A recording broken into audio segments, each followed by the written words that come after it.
Warning. This show contains content intended for adult audiences. The language is crass at best and downright insulting most of the time. This is all made for the sake of comedy and poor sophomoric taste. The skits are parodies, and any similarity to real people or stories is purely coincidental. Any insults hurled at any one human is made in jest. We're just covering our bases for when one of you skins your knee on an internet insult. We love you. Again, this is all a joke, whether you laugh or not. Not just the show, but this waking existence. The great cosmic giggle. Try not to take it seriously. 15 seconds. Guidance is internal. 12, 11, 10, 9. Ignition sequence start. 6, 5, 4, 3, 2, 1, 0. All engine running. We have a liftoff. Liftoff on Apollo. Now, I'm sure that most of you know the old story about the astronaut who went far out into space and was asked on his return whether he had been to heaven and seen God. And he said yes. Greetings, ladies, gentlemen, non-binaries, and sentient artificial intelligence. Join us on this journey to find the others. Because no matter where we find ourselves in this multiverse, the act of existing is all too familiar. Guys? Is anybody out there? Hello? The mushroom has a tremendous problem-solving ability. Herbs is a plant. Herbs are good for everything. As we look across this great expanse and stare at the stars, we can't help but be reminded these lights, though we're seeing them all at the same time, happen across a multi-billion-year delta. Some of those fires burned millions of years ago, some billions, but all of them happened so we could experience them in this one singular moment. They called us scouts. They called us seekers. They called us Hoosiers. But we were destined to question everything.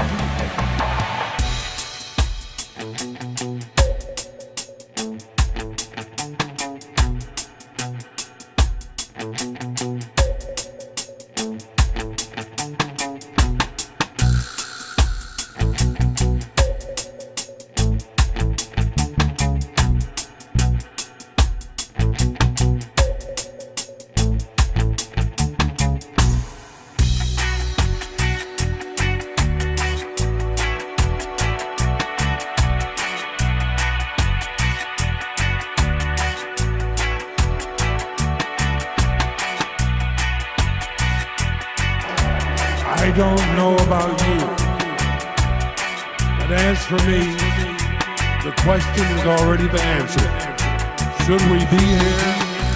Yes.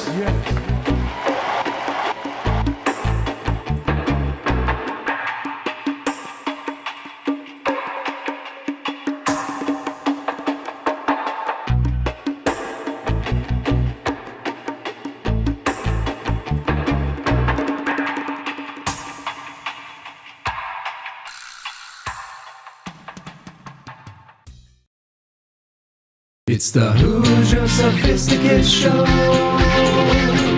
Question all the things that you know. Steve likes the weed. Tell you about DMT. The Hoosier Sophisticate Show. The Hoosier Sophisticate Show. Hoosiers with the dream. Sophisticated blasphemy. It's the Hoosier Sophisticate Show. Question all the things that you know.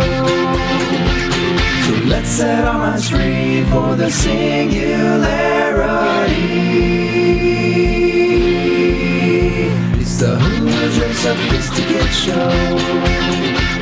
The Hoosier Sophisticate Show.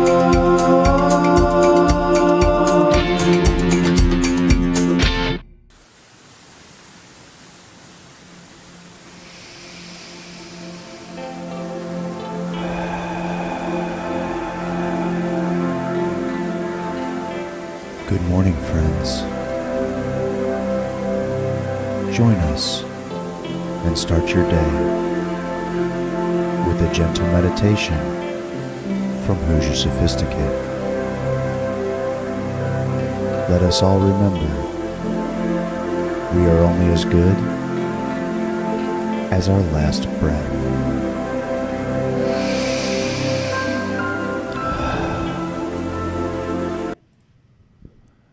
To begin this mindfulness meditation on gratitude, start with something simple you are experiencing at this moment. It could be the side of a tree swaying gently in the wind, or the warmth of sunlight on your skin, or maybe the experience of comfort from the chair you are sitting in, or the simple wonder of pausing in the midst of our busy life to engage with this practice right now. Choose one thing to notice and allow it fully into your experience. Let appreciation and gratitude arise and fill your body and mind. Now think of someone you don't know well but who has supported your experience today in some way. It could be a bus driver, the person who stacked the fruit in the grocery store, or the author of the book that you are reading right now. Allow yourself to feel how you've benefited from the gift of their work. Allow yourself to feel appreciation and gratitude. Think about the tools that you use that support your work and your life. Your computer, your books, buildings, equipment. Choose one thing and consider all that was needed for its creation. Appreciate and feel gratitude that you have access to these tools. Feel gratitude for people you work and live with. Think of a particular person whose work or effort directly supports your work and life. Appreciate their contribution, their good intention, saying in your mind to them, "Thank you." Now bring to mind someone you care about. Picture them in your mind.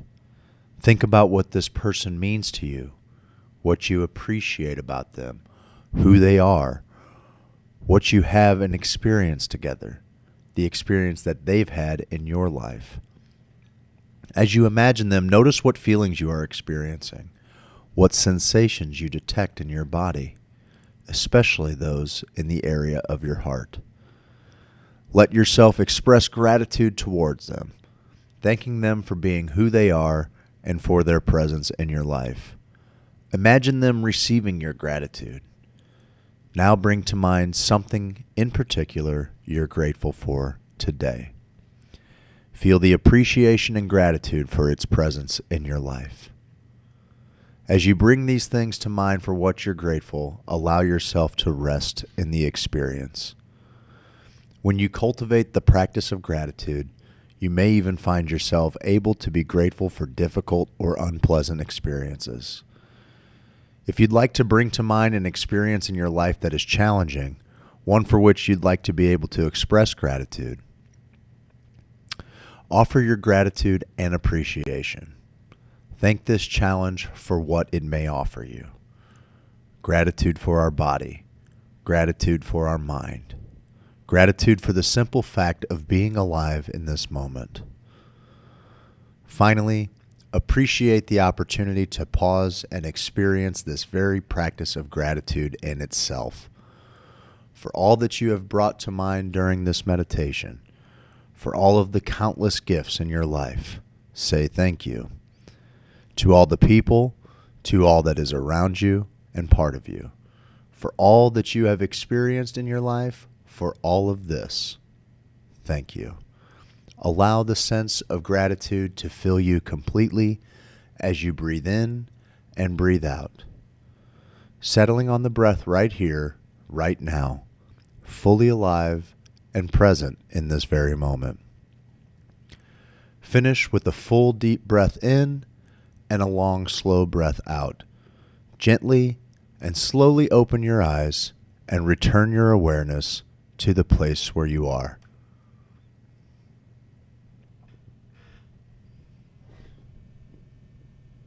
Express appreciation today to a person for whom you feel grateful, simply by saying thank you.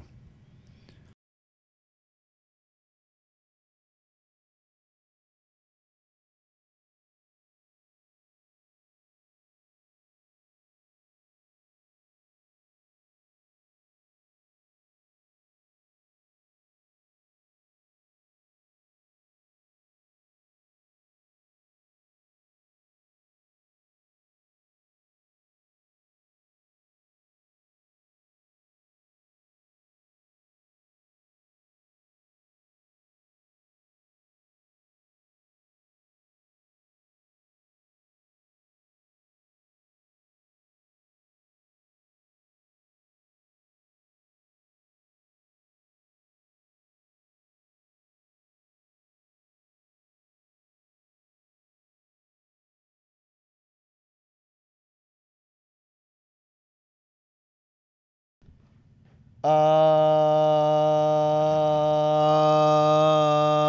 morning. Good morning. Good morning. Good morning. Good morning, ladies and gentlemen. Today, Your pits are sweaty today? You feeling pretty good? Why do I feel weird? You feeling pretty good? Maybe because we got a whole new rec pill on the way, and we're going to break it down. We're breaking it down today, buddy. Breaking it down. We're talking weed today, boy. Yeah, you know, we may not be a cannabis-only show. We're the goddamn oldest goddamn show talking about cannabis in this town, aren't we? I guess. Here. Craig, come back. Craig left. Guys, Craig left. Good. Finally, it's just me and you guys. We got rid of that slouch. Am I right? Anywho, guys, is it Friday? It's Friday. Friday. Everybody get it my way. Who's the person who came up with this dance? You know, pop it. Somebody with titties. Get them titties. Craig left, but it's cool because we're joined by. Meg, or is it Leighton? Is Leighton here? Leighton? I'm not just a set of tets. I just had to take a shat. I took a right shat. Oh, that's what we're going to do today? Okay, well, let me. We're wigging it up, bud. Wiggity, wiggity, wiggity, whack. Wiggity, wiggity, wiggity, wiggity, wiggity, wiggity, wiggity. Guys, I hope, you know what I did last night, Steve-O? I listened to just our conversation with Makate. I could care less what we said in the first 2 hours, but I just wanted to hear his gentle voice, his gentle soul. I didn't check to see your message when he asked us what we were laughing about on the phone. I forgot. Yeah. And then you reminded him and reminded me, and I was like, oh yeah, that's funny. Did you have a pretty good laugh at that? That was pretty funny. Did you have a good laugh at my body image issues? What did you say? Because I just looked you up and down. It was something along the lines of, I've had it where it wasn't head medicine, it was heart and body medicine, and you're just like... I was staring at your cock. Where's I thought it helped the sound coming from here? There we go. Good. This is a good look. That's a great look for you. You look like the Patriot. Look! I've been locked in the root cellar. I was locked in the root cellar. We're having fun today, bud. You know we? what happened, pal? I covered it just What for happened, I Paleo, covered bud? it for just a smidgen of a second. Do you need a topper? You need a topper, bud? I brought a bunch for you. Yeah, top me. Top you off. I put so much creamer. I put so much creamer. I creamed your coffee so good this morning, bud. I'm like, I try to think, what is undrinkable? And then I add like 4 more tablespoons on top of that. Tasted like your seed. Well, surprise. It wasn't my seed. It was all the other seed I've collected this month. You gave me some of your collection seed? Yes. Some of funny, it was heirloom genetics. It was funny on Weed, Weather, and Whatever last night. Yeah. Rachel gave away some of Ricky's seed. She It did. was crazy. Jenny was trying to win it, too, which is weird. Jenny was trying to win. That's criminy. Criminy, geez. I'm listening. And Jenny's like, I got to win some of that seed. I need some of Ricky's seed. I need some of Ricky's seed. It's the best seed. It's the best seed. He's got the best seed. Look It at his tastes so seeds good. already. Our seed's already in. His seed is already in our house. Yeah. And it's getting bigger. Well, duh. His seed's so big. So it's the biggest seed. What the fuck did I do with that? Fucking napkins! Fuck! Oh, napkins here, man. No, there was a big old stack, bro. Here they are. Here they are. Those are the napkins. Oh, guys, it's Friday. We're having fun here. We're spilling coffee. You should stop telling people it's Friday. It's Friday, guys. What is it? Today's Thursday. Oh, shit! Shit! But it's our Friday. Is everybody off tomorrow? I think so. Everybody's off except for tomorrow. probably the postal workers. You know, guys. Everybody's off tomorrow. It's Friday. Mailman, maybe you're a stay-at-home dad, and you see your mailman come by. Blow them. They've been working really hard. And mine is cute. You got a hot mailman? Great looking dude. I'm going to be straight up honest with you. Has a James Carlton feel to him. He's clean cut. He's obviously working out. You know, like he's doing things to make his body better. Yeah, like and I noticed. Like walking miles a day. I noticed it. I noticed it. Are you? I need a Kleenex. Okay, well, you do whatever you gotta do. I'll do what I gotta do. Well, I thought you were gonna go. I thought you were going that direction, so I was like, "Hey man, grab me one when you fucking go." You do Kleenex, bro? I'll grab one. I'll grab one. God damn, that's a good look. It's a good look, right? I'm just trying to look the part. We're gonna talk weed, bro. Yep, I said it. Good morning, guys. It's are they already starting in on the? No, they're not. Okay, I thought it was one of those damn. If you want more followers, just click on this link here, and we'll give you 1,000 more followers. Click on this link, and I'll put one in your stink. Guys, there was a recreational bill filed yesterday. Apparently, it's not on the schedule yet for the House, which means it's not. It's been introduced, but it's not on a schedule yet. Is this one of those fucking dumb things we got to get signatures for? No. Thank you, God. Nope. If it works like this, we bypass the whole signature process, and we'll still have to vote on it. But because the signature process is about the dumbest well, shit. I got a in the history of hypothetical, man. bud. I want to kind of. mankind. It's not even really dumbest shit. hypothetical. This is now reality. If we can get this bill to the floor and ultimately get it on the ballot, would you just scrap everything? Would you just scrap everything if it said anybody can have a weed business? You can sell it in your bar. You can sell it in your restaurant. Yes. You can would you scrap everything we have right now? Your home plant count? Oh no, I can't grow at home. Well, it actually it says you says can. pretty clearly nobody should be penalized. It's going to be removed from the Missouri Controlled Substances list. Yeah. Everything about I'm this sure seems that good. there's still probably limits. Like the bill is introduced, but then they have to figure out what dude, synthetic hair is flammable. Is it? I would think. Let's see.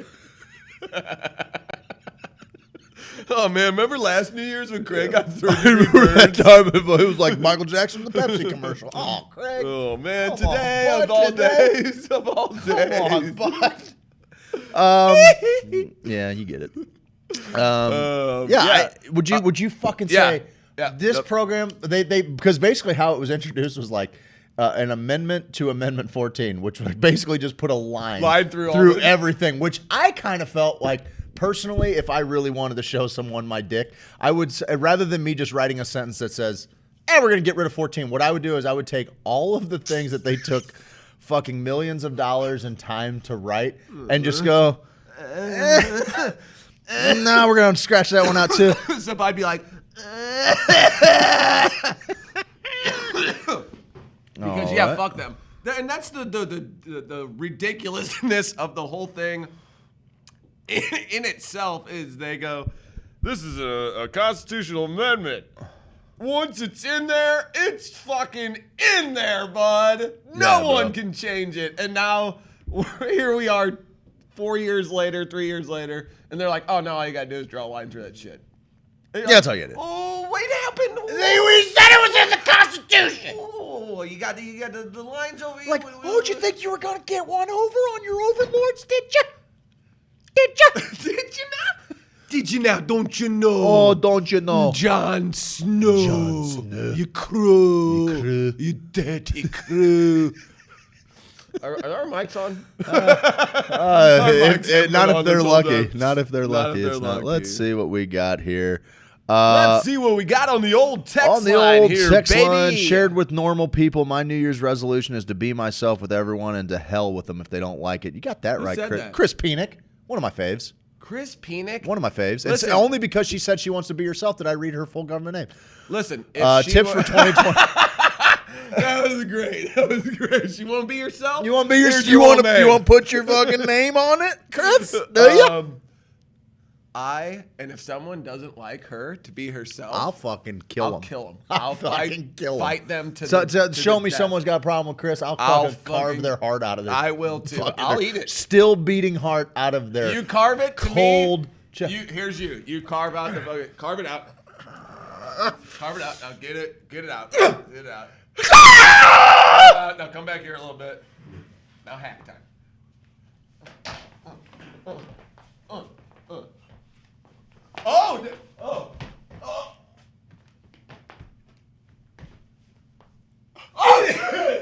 he lost his hair.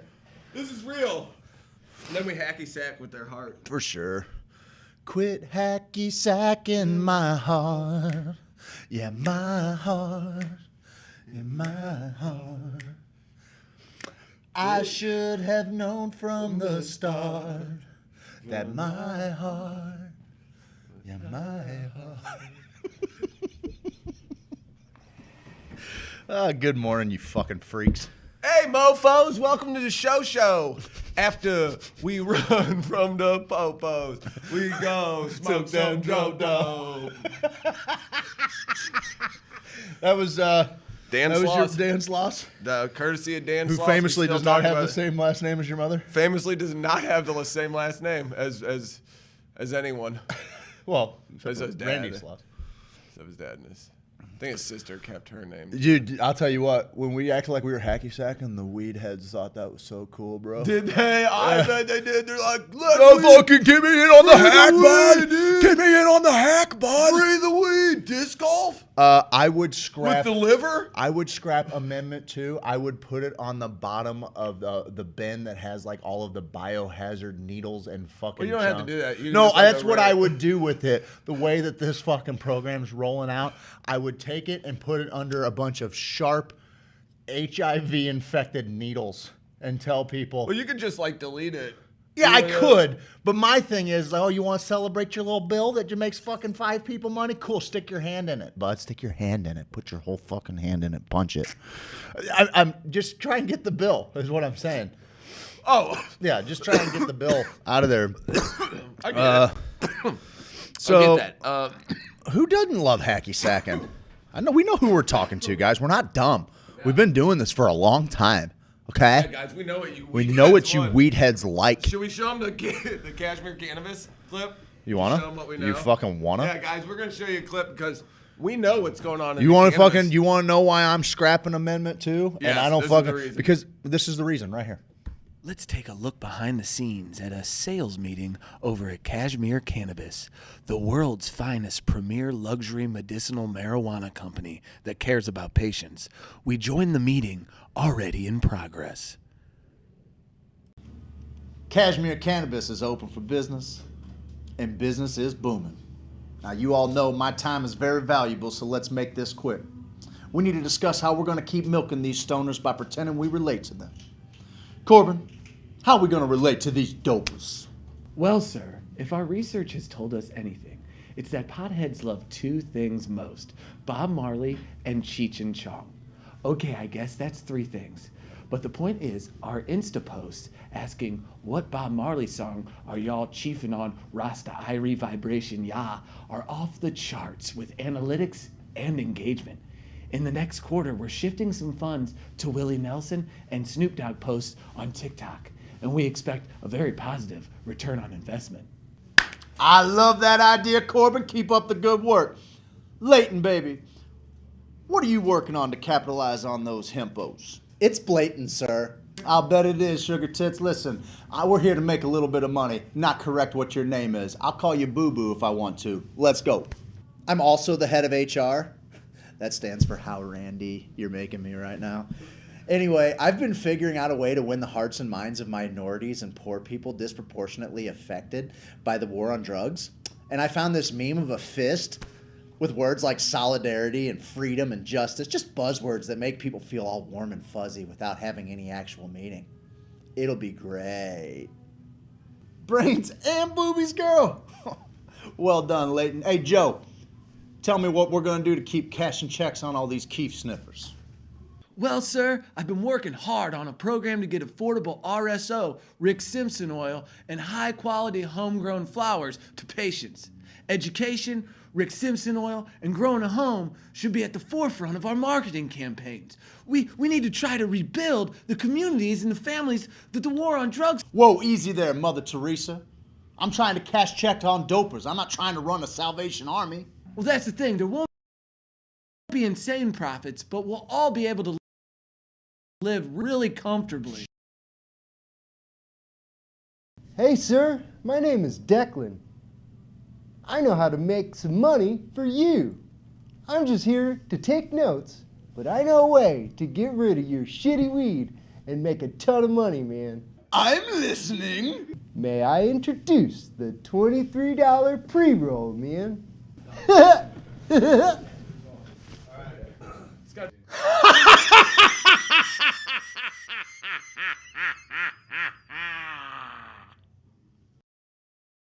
I would fuck Danny Diamonds. Who wouldn't? You're right. Here's the deal. I wake up every morning now. I don't know what my life has And you become. need a pick-me-up. So you take that bottle of native hemp and you slap it on your butt. Slap, slap, slap. I don't know what I've become. I don't know what's happening. I don't know what's happening to me. Okay, my voice is breaking. CBD make me feel Because better. I'm getting... I'm smoking CBD. I smoke all the CBD. Cool, man. You don't have to fucking brag. Now, I go to bed, and I'm like, usually I'm just thinking of weird shit or watching something, so that's not a good analogy. But when I wake up in the morning, fucking... I see posts online, and I'm immediately like, time to fucking battle the fucking cannabis industry again. What? It's like I wake up, I'm like, what? Time I'm to- fighting the robots guy? I'm fighting the Keef Soda people? Why are you fighting Why them, am I bud? doing this? Why are you doing I don't know what I'm doing. They're serving people that want what they have. Just fucking. You know what it is, Craig, what I realize? Yeah, what's that? I have this, like, undying need to fight for the underdog, but I'm also someone who likes to romanticize things. You got a little itch. You don't want to fucking scratch your wig. You just Why? You gotta bump it. Why don't you want to scratch it? I'm trying to let people know it's a wig. Dude. So I have a romantic... Yeah, and bopping your head. That worked. Now it's a battle every morning of trying to fight these people, and I don't quite know what it is, but I think it's my own sense of, I'm fighting for the little guy. I create this character in my head of this little old lady like my grandma, who I fucking love more than anything on earth, and she's gonna try cannabis for the first time, right, bud? And she gets shitty weed and she gets overcharged. Well, guess what? If you're a fucking enemy of Yaya, you've just made the world's worst enemy, and I don't have to hear anything else ever. Yaya better come over here and fucking calm me down, dude, because that's the only way this shit's gonna go down, okay? Okay. I'm just that guy. I just feel it in my nature. You know, it's that little South City clicky I get fucking... it. I like to stand up. I like to stand up for the downtrodden myself. I get it. And I feel like right now, there's this whole bullshit game, and those are the people who are getting taken advantage of most. So I've built up this whole little kind of storyline in my head, you know, of like, yeah, man, you started this weed show, and guess what? I was like, I told Jen from the beginning, I'm like, wait till the dispensaries open up, hon. I'm going to have all the advertising dough, yo. Yep. Didn't work like that. Yep. And they've come in here and they've said, Yeah, guys, I'm still working with dispensaries. He is. Yeah. But I'm saying I take their money. Take their money and do good with it. Yeah, man. Take their money and do good with it. Yeah. Take their money and do good with it. I Wear try. yourself out for. I try. Listen. Okay. You want to get into it a little? Let me. I'll tell you what. You talk to them a little bit. Let's give them. I'm gonna give them a little bit of a rundown. Give them a run. Well, I'll tell you what. I've got it right here. I've got it pulled up on the phone. Let's see here. I was gonna pull it up on your top lap. On my top lap, but that's all right. You gonna read the whole thing? No, but I want to go over. Okay. Read it. Next general election to be held in the state of Missouri on Tuesday following the Monday in November 2022. God, the way they write shit. Or at a special election to be called by the governor for this purpose. There is hereby submitted to the qualified voters of this state for adoption or rejection the following amendment to Article 14 of the Constitution of the state of Missouri. The following amendment. So, to Article 14. which is Amendment 2. Amendment 2 turned into Article 14 when it was passed into law. Okay? Findings and declaration of purpose. The people of the state of Missouri find and declare as follow. In the interest of the efficient use of law enforcement resources, enhancing revenue for public purposes and individual freedom, the responsible adult use of marijuana should be legal for persons 21 years of age or older, subject to state regulation, taxation, and local ordinance. And in the interest of the health and public safety of Missourians, the legal adult use of marijuana should be regulated so that legitimate tax-paying business people, not criminal actors, conduct sales of marijuana. Save me with that criminal actor shit. They're just basically what they're saying is there needs to be a legal market rather than people fucking selling things outside. Does it say, I'm sorry, we shit our pants on this one. We were wrong. Weed is legal. Is that pretty much the I think it's kind of the gist. Marijuana sold in this state shall be subject to testing, labeling, and regulation to ensure consumers are informed and protected. Okay? Fine. Employers retain their rights to maintain drug and alcohol-free places of employment. In other words, we're not going to tell a fucking business owner what they got to do. Selling, transferring, or providing marijuana to individuals under 21 remains illegal. Also, driving, flying, boating while under the influence. No boating? Still illegal. No flying while I'm high? Hey, no flying while I'm high? No flying while I'm high? Guy? I can't get high. Flying high? Can't fly high? I got you, man. Bullshit. If I can't fly a plane anymore, high, scrap it. This section shall be known as the Smarter and Safer Missouri Act. Clarification as a substance. Do I like that? I don't know. Do I like that? Smarter and Safer Missouri? This is just their addition to... Yeah, sure. I'm just thinking of the next tattoo. Oh, yeah. Yeah, your other ass cheek. We got to figure out something that's really punches it up a little bit. I think we should call it, I got this tattooed on my ass for Christ's sake act. That's it. Yeah. Marijuana shall immediately be removed from the Missouri Revised Statutes list of controlled substances and no longer be listed among Missouri's drug schedules. That right there solves a lot of problems, I think. So, because at that point, it's not a controlled substance. So I feel like it's a little bit doublespeak to say, we're going to regulate it on top of that. Like, are we? How much can I? Is there a limit to how much I can have if it's no longer a controlled substance? Whatever. I don't want to put misinformation out there. Employers, again, they don't have to. When it goes rec in most places, is it off the controlled? I don't know. You know what I mean? don't know. Maybe somebody in Colorado or another legal state, like when recreational exactly passed, I would think that it would have been. Yeah, doesn't it have? It has to be. I think maybe not. Maybe not. I don't know. Is like? I mean, is alcohol considered a controlled substance? Because it is being controlled, right? It's at least being regulated. That's what I was thinking. It's at least being regulated, and they are saying they were going to be regulated. So okay. This does not restrict the rights of employers to maintain drug and alcohol workplace. We talked about that. Require an employer to allow or accommodate use, consumption, possession, transfer, display, transportation, sale, or cultivation of marijuana in a place of employment. You can read it if you want. Okay. The two major recreational drugs not on the scheduling system, alcohol and tobacco, required a specific exemption. So we got something like that, right? Allow individuals who are under, this does not allow individuals who are under 21 years of age the ability to purchase, possess, transport. Does not allow the sale, transfer, or provision of marijuana or marijuana products to individuals who are under 21 years of age. Okay. Does not restrict the rights of employers, schools, daycare centers, adult care facilities, healthcare facilities, or corrections facilities to prohibit or regulate conduct otherwise allowed by this section when such conduct occurs on or in its properties listed under the subdivision.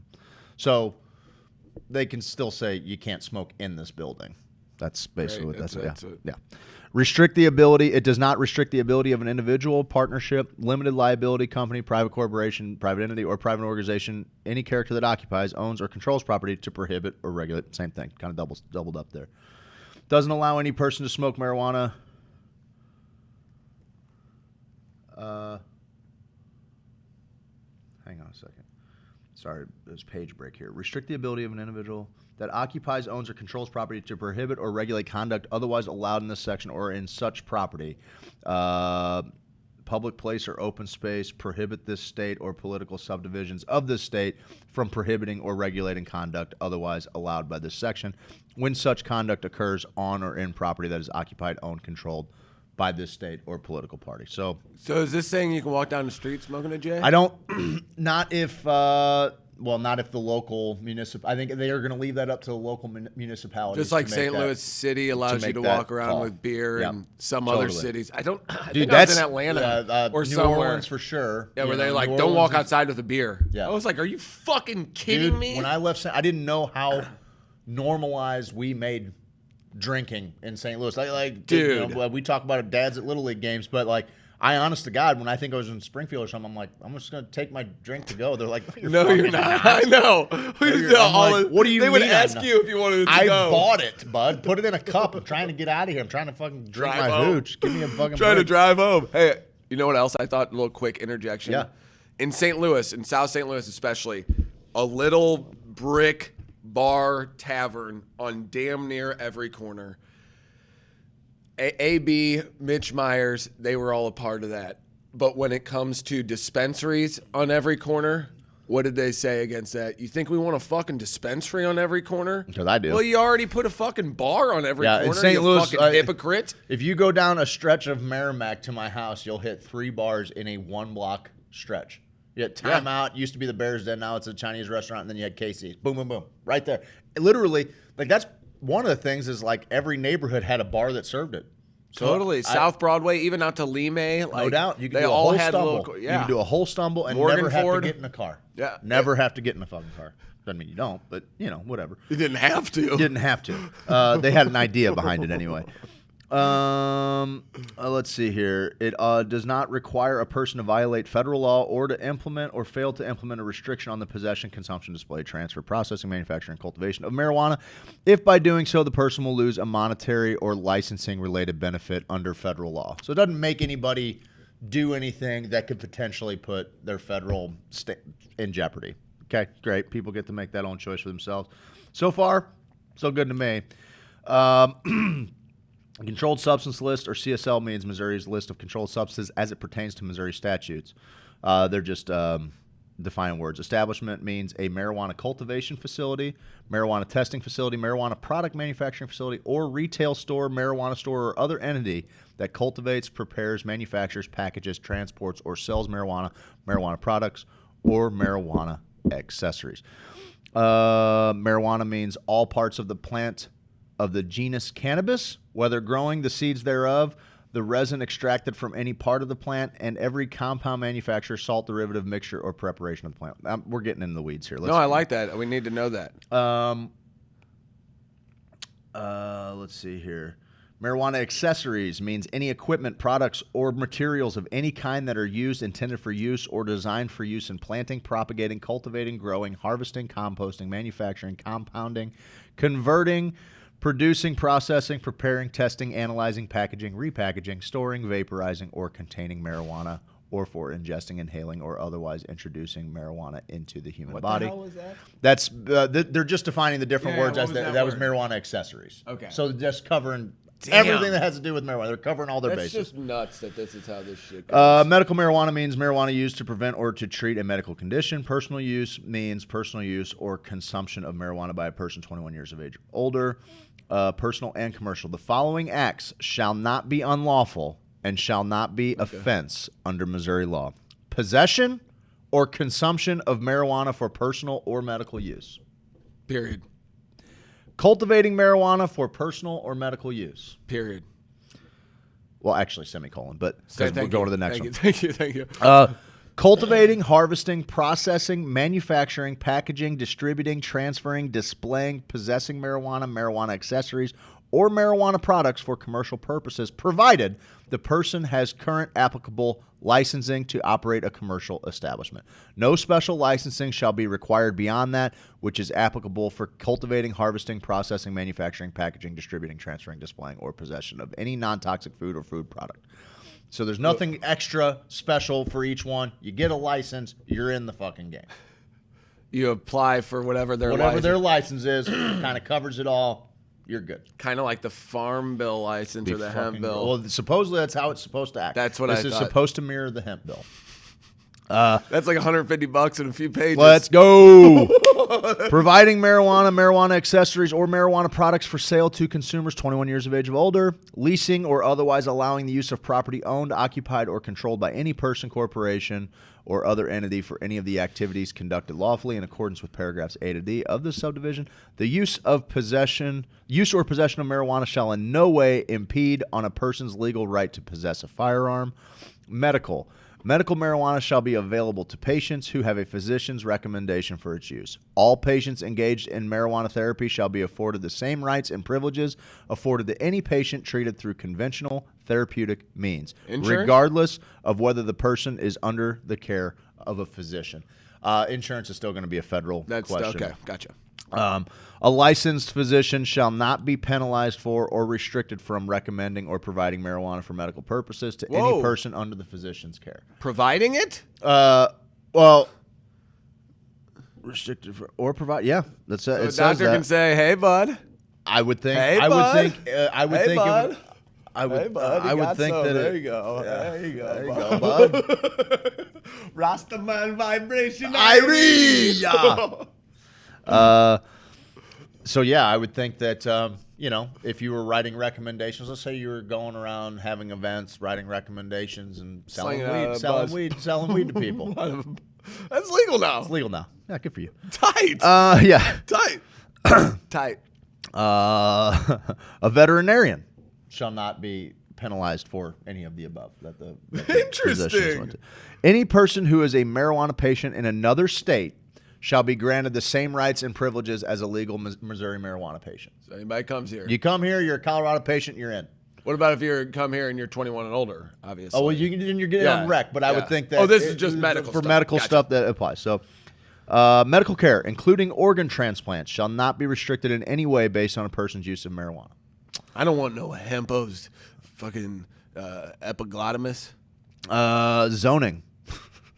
Marijuana farmers, manufacturers, processors, and distributors shall not be subject to any special zoning requirement or licensing fee that is excessive, discriminatory, prohibitive, or in any way contrary to that which is relative to any other commercial or agricultural farmer, manufacturer, processor, or distributor. You run a farm?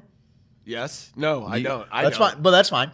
Can But yes, you let's can you theoretically, play the yes. game? Can you play the same game as farmers? Can you follow the rule? If they can farm corn, you can farm weed. That's how I read it. Law enforcement in the courts. Missouri's law enforcement and its courts shall protect marijuana users and such users' property without discrimination and with every effort afforded to every citizen of Missouri and our nation. The use or possession of marijuana by a person 21 years of age or older shall not be grounds for issuing a driving under the influence, stop, charge, arrest, or fine when riding as a passenger of a motor vehicle. You're riding along, you're stony baloney, cops stop you, they want to see everybody's IDs in the car, you're just in the passenger seat, you might have a little weed on you, your eyes are all cheeched out.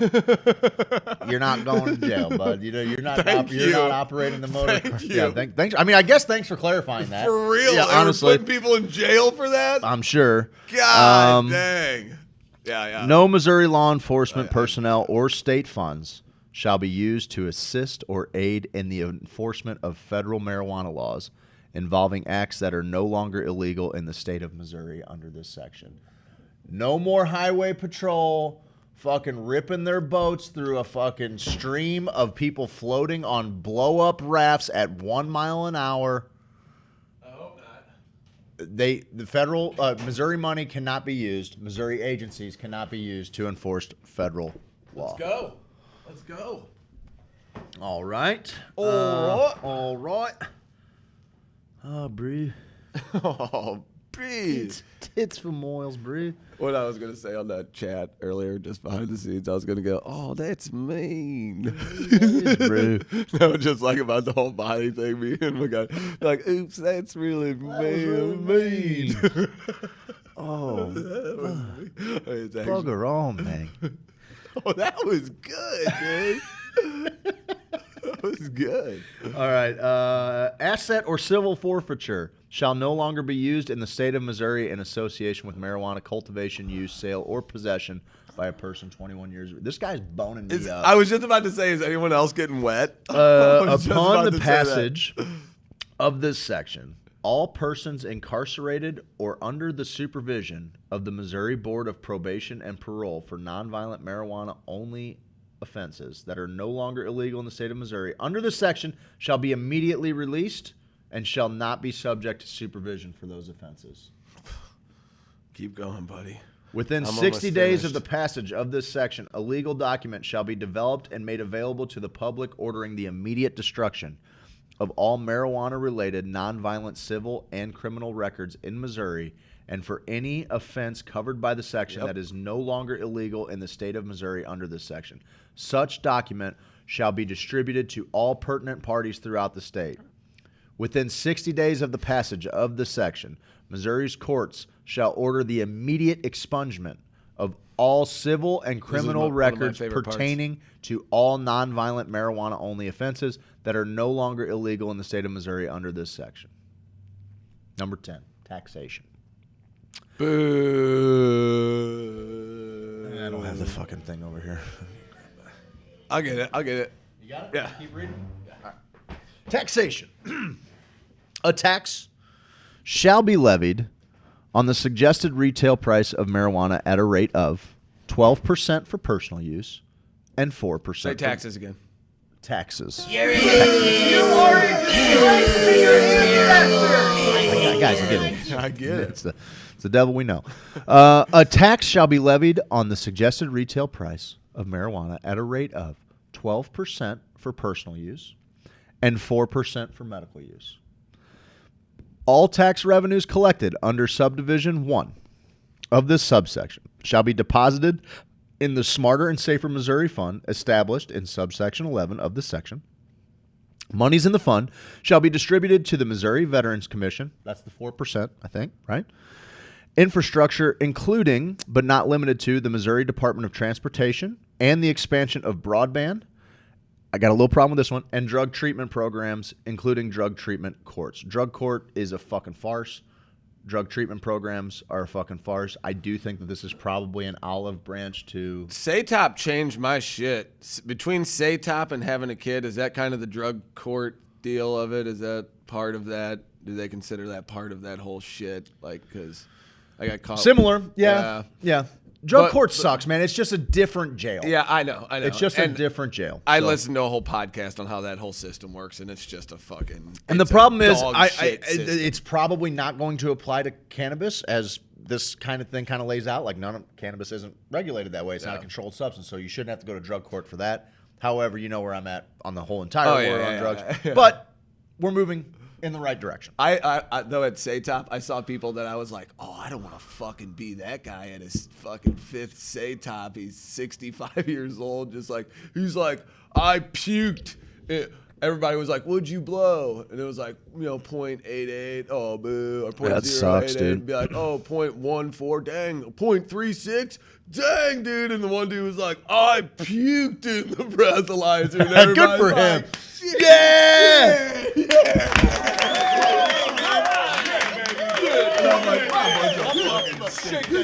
We are, dude. There are it all sounds great, but we will still have judges being cocksuckers because of federal law, praying federal law changes. Well, from how I understood that last deal, all of Missouri's law enforcement entities, and I believe that includes judges. They will be handcuffed and not be able to enforce federal law. They will have to apply the Missouri law as it applies. That's where I'm living. That's where I'm hoping. Oh, God. I should have went to law school. It's so stupid. The fund. There is hereby created in the state treasury the Smarter and Safer Missouri Fund, which shall consist of monies collected under subsection 10 of this section. The state treasurer shall be custodian of the fund. In accordance with the sections 30.170 and 30.180, the state treasurer may approve disbursements. The fund shall be dedicated fund, and upon appropriation, monies in the fund shall be used solely for the purposes provided under subsection 10. monies. I do too. Although I would not spell it the way that they spell it. I would go Monies personally. They do Moneys. Yeah. Like, Moies. Yeah. So you do. Yeah, but I guess that would kind of give you Monies. a Monies situation. Yep, so. you're right. Money, I say yeah. Yeah. Yeah. Yeah. Yeah. Yeah. Yeah. How do you make me feel? Money.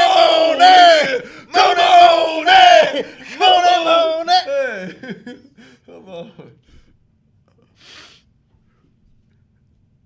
Notwithstanding the provisions of Section 33.080 to the contrary, any monies remaining in the fund at the end of the biennium shall not revert to the credit of all the general revenue fund. The state treasurer shall invest monies in the fund in the same manner as other funds are invested. Any interest and monies earned on such investments shall be credited to the fund. Existing local and state law. All provisions of this section shall supersede any conflicting city, county, state, statutory, local charter, ordinance, or resolution. Severability clause. If any provision of this section or its application to any person or circumstance is held invalid, such determination shall not affect the provisions or applications of this section that may be given effect without the invalid provision or application, and to that end, the provisions of this section are severable. Effective date. The provisions of this section shall become effective on January 31st, 2023.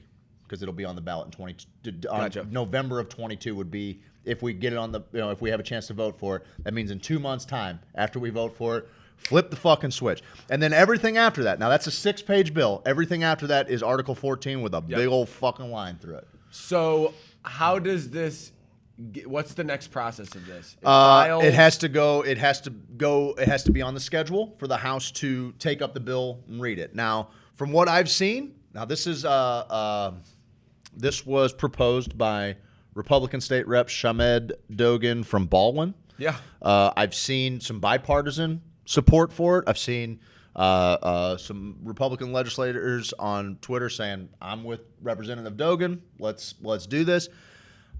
They're still going to have to, I think there's still obviously going to be, I think we would all be a little naive to think that they're just going to let us fucking just grow bountiful weed. I don't see that happening. Why? I hear you. Why do you have to I hear say you, that? bud. Don't let them talk to you into that stuff. I just feel like there's no going reason to we be, shouldn't be able to.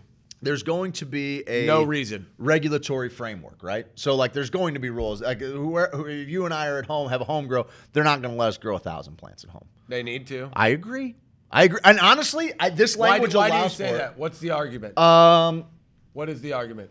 Well, because we currently have regulation in place. And so like there's things that leave the door open for them to say, local municipalities can keep it out of their area. And I'm okay, by the way, I'm okay with that. Like I'm all about as close as government can get to me to grace. Because guess what? If Hillsborough fucking says no, I can get in someone's fucking kitchen in Hillsborough. Like that's literally. I can walk into their kitchen and say, "Here, motherfucker." What is that? That's a knife. Jesus, it was inside of me. I hope you know. Yeah, I do. So I got my point across is what I'm saying. They'll piss off the feds, that's why. I read an article yesterday about how states' rights are to blame for the spread of coronavirus. A fucking attack on states' rights. Oh, dude, I read something yesterday where somebody said our coronavirus spread, this wasn't yesterday, it was 2 days ago, could be blamed on toxic individualism. And at that moment, I went and bought like posters, remember, like of the Grim Reaper, because I started rooting for death at that point. Anybody that's ever said Grim Reaper, anybody that's ever uttered the phrase toxic individualism, I hope it gets you. I did watch. I hope it gets you. I did start a little something on the KMOV. They had a broadcast of this just lovely young nurse, and I feel for our fucking nurses, dude. They work their no doubt lab off, dude. Yeah. Like I've always seen it. Only had like a couple nurses who were like, okay, dickhead. You know what I mean? Like a lot of times, like 99% of the times, these nurses are like the best humans around. Dude. Yep, no doubt. So this chick is breaking down the coronavirus. And I see someone comment, coronavirus, just a flu. And someone's like, wake up, man. It's more than that. You need to get your shit right. Wake up. And I'm like, funny, this term, wake up. And then someone says, hey, mask up, be safe, just wear your masks. And saying, coronavirus is more than a flu. Yeah. And someone responds, wake up, man, you need to wake up to what's really going on. And I'm going, we got two groups of people who are going, wake up, man, you're asleep. And you're like, no, you wake up.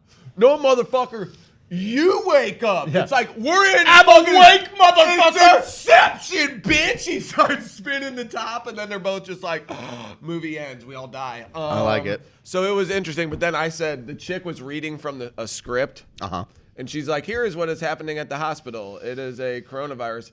Then she starts going into this story. I felt bad because, okay, so she's got this script she's reading. And so I see all this stuff like, coronavirus this, coronavirus that. And I'm like, okay, I'll fucking. I'm a grenade, buddy. That's and what I do too. I go, looks like she's reading a script. Makes you think, huh? ... And people are like, what? Makes you think that she had all of her thoughts on paper because this was something important to her? It was 50 to 60-year-old white lady after white lady just undressing me because there's like 14 of them that I like, and they're all in the Sophisticated Hoosiers. Rachel, Kim, fucking Susan. Sue, yeah. I went Kathy. I named them all because I'm like, this is too funny. This is too funny, all the names like right around. And I was like, guys, I was kidding. Everybody knows the media is scripted. Dun, dun, dun. I haven't even checked the replies. There's so many more in there. People were on me, though, dude. I just said, I don't know. Oh, we had someone in our group. She's reading the script. Makes you think. You're right. I can't say this any more sincerely. Your fucking moral fucking posturing and your righteous indignation is fucking gag-inducing. And I've said it on the show a couple times before, and the way that I end this conversation, because I'm not really interested in having it. Nobody has any answers. And for some people the answer might be the vaccine, and that's great. And for some people the vaccine conversation is a complicated one, mainly because there are people who are like, why don't you just follow the science? Vaccines don't cause autism. Like they always go back to this, and it's like, okay, there fine. was one whistleblower about. Okay, fine, but there is such thing as vaccine injuries, and if you ignore that, you're a fucking asshole because you shouldn't be able to tell someone that their fears are unwarranted because vaccine injuries are real. People's children's lives have been changed for the course of their life. People have been hurt. People have died after having vaccines administered. Now, there wasn't any double-blind. Anybody in the cannabis industry can understand how fucking flawed the double-blind study and the scientific proof study is half the time. Just acknowledge that people's fears of both things, everybody should just acknowledge that people's fears are valid, and they should be able to do whatever they want to best conquer those fears, to best combat those fears. And so for me, whenever the conversation comes up and there's always somebody who's posturing and they're like, they got this moral high ground about how they're doing, and they don't fucking know anything. They fucking do gutters or something, like what's whatever. wrong with doing My brother gutters? Does gutters, by the way. I'm just saying. Yeah, why do you hate Scott? Because he's not fucking doing fucking coronavirus research any more than me, the fucking radio show guy. I don't care what your fucking stupid You're not opinion doing coronavirus research. You don't think? You don't think this guy's opinion's valid? So what I just do, and I got to this, and I've decided this is the point I'm taking. Anytime something like just hot comes up, like any kind of hot take comes up. Well, how did this go here? I'm just letting you know. This is where, because it kind of came up on our page, and there's these two smarmy fucks that I'm thinking of in particular. But whatever. I won't put a name on them. But I want to know. You know who they are. I know. I want to know. I'm not even sure they graduated high school, so I'm like, oh yeah, you guys really convinced me, but can somebody get me an expert expert from the liberal arts college down the road that costs a couple bucks a semester. Can someone get his fucking expert opinion too? Here's my fucking expert opinion. because When the fucking moral, righteous indignation is so fucking stinky thick, all I say is yes, I'm rooting for the death of all of us. I am perfectly comfortable with all of us dying. Mark Twain didn't go to college or high school. Great. Good. He's got a couple books under his belt. I don't know if that's true. Got a couple books under his belt. I made that up. He did something. Well, he probably went to college. I get you. You have to fucking excuse me if I hear in ya. fact you fucking plug in and unplug a fucking router and now you're like a fucking tech support guy and now you're a coronavirus expert. You shut the fuck up. Just shut up. Listen, I guess we'll just flush all of our coronavirus research down the drain then. No, fuck, it's fine. Do with the information what you will. Just don't fucking claim some moral high ground. I fucking hate you for it. I do. Okay, I hate you you don't have for to it. go Oh, I that fucking far. hate you for it. You You don't get to fucking own the truth. You don't know what the fucking truth is. You're going to be as fucking wrong as all those dickheads that laughed at fucking Galileo and Copernicus. Do you think maybe this is like your own like deal? Like Yeah, this is totally, these are the opinions of me and me No, alone. like you wish you were looking in the mirror saying this a little bit. Not at all. Well, I mean, I kind of do. I do it every day. I'm like, just let him die, bud. Just let him die. Just let him die and be okay with it. Ketamine. Yeah, that's how it's what it does. Guys, don't do ketamine. Don't do it. Don't do ketamine unless you want to root for the inevitable doom of mankind. I think there's a healthy balance there. It's fine.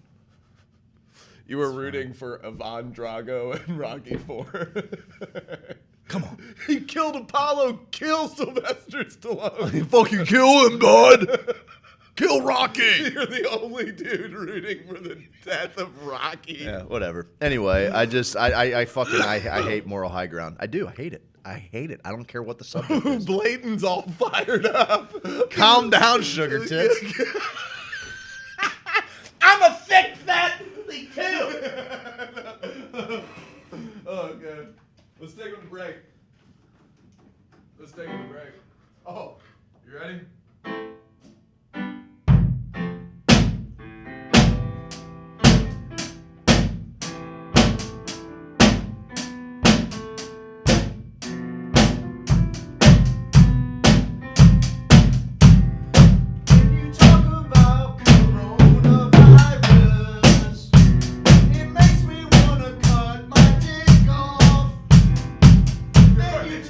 You already did, Blake.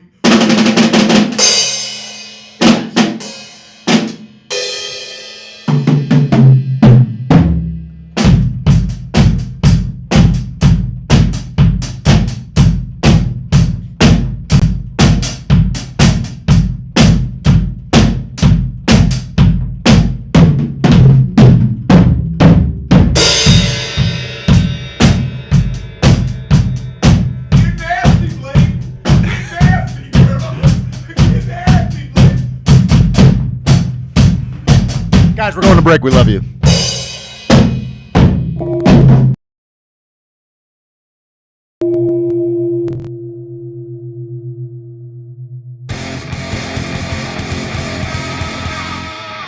Oh hey. It's Adam McChesney with Ms. Marketing. We specialize in lead generation. Filling your pipeline and taking care of your payments. Give us a call today. Adam from Ms. Marketing took 10 leads, 300 leads in a month, and I became the strongest boy in the schoolyard. He increased the revenue for my charter fishing business by 30% in 1 month. Ms. Marketing. What was that Facebook algorithm?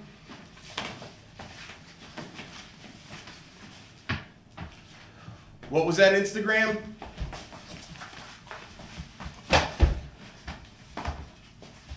Ms. Marketing.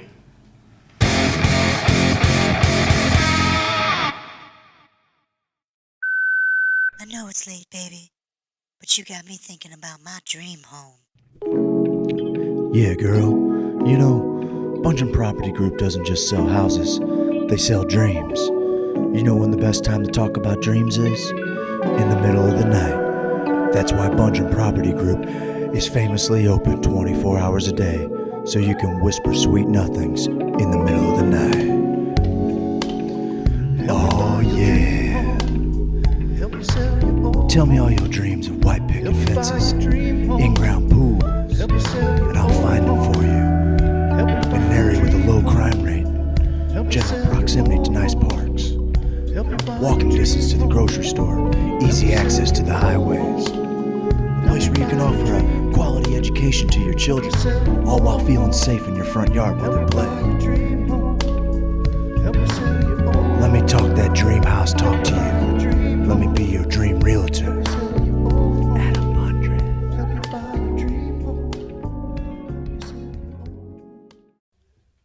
Hey, DJ Shabba. Hey, ladies. I'm gonna smoke a little weed, boy. I wanna grow some trees, boy. When I grow all the weed that I smoke, And I blow all the trees that he grows. and I smoke all the weed that I grow, And I grow all the trees that he smokes. well, I'm growing and I'm smoking. So I go see Bo. Puff, puff, pass. And I'm smoke what I grow, yeah. Grow active solution. And I'm growing the hydro. Bo knows hydro. And I'm growing the hydro. Grow active solutions. Bono hydro. Bono hydro. Bono hydro. Bono how to grow. Bono how to grow. Grow active solution. Bono how to grow. Grow active solution. I'm an outlaw, check it and see. Wanted poster looking like me. Checking the swamp man for a pretty girl. Being an outlaw in an outlaw world. Hey, I'm an outlaw, check it and see. Wanted poster looking like me. Walking my hound dog, surfing that swamp. Catching crow that do the sweetly stomp. Everybody do the sweetly stomp. It's a stomp, it's a wiggle, turn around, a little tickle. It's a stomp, move your feet, head on down to Sweet Leaf. Head on down to Sweet Leaf. Head on down to Sweet Leaf. Dude, man, get on down to Sweet Leaf Emporium and do that Sweet Leaf stomp, man.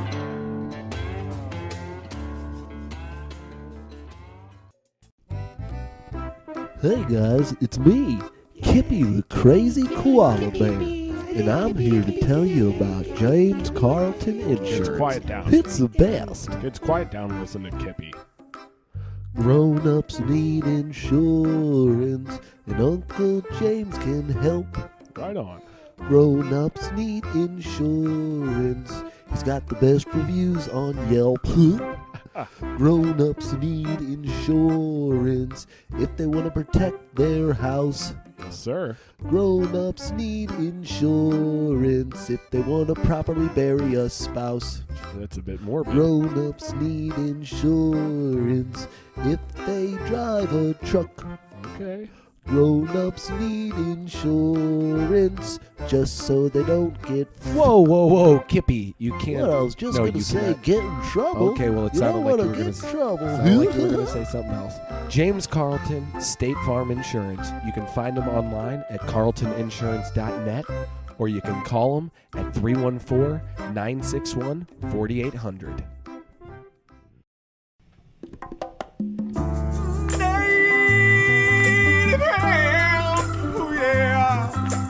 Native hemp inside of me. Native hemp inside of me. Native hemp inside of me. Native hemp inside of me. I got 1,800 milligrams going real good down my throat. When I wake up in the morning and I need a pick-me-up, well, I grab my bottle of native hemp and I splash it on my tongue. Lap, lap, lap. Native hemp inside of me. Native hemp inside of me. Native hemp inside of me.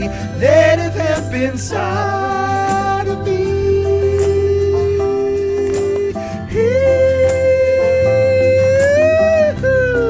Native hemp extract, available at HoosierSophisticate.com. Enter code HOSO, H-O-S-O, at checkout for an additional 30% off.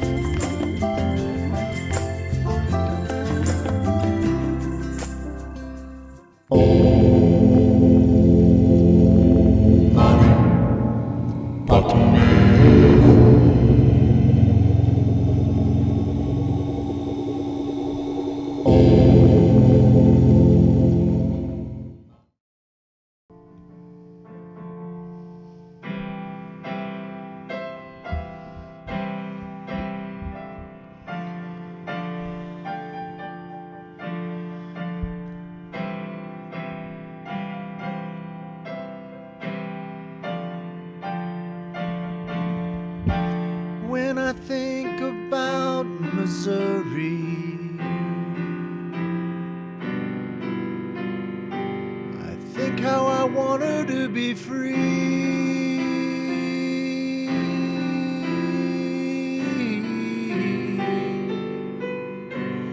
How I don't want a dozen people writing cannabis legislation for me that only benefits 8 people in this state, while the rest of us are completely bent over and fist fucked into the sky.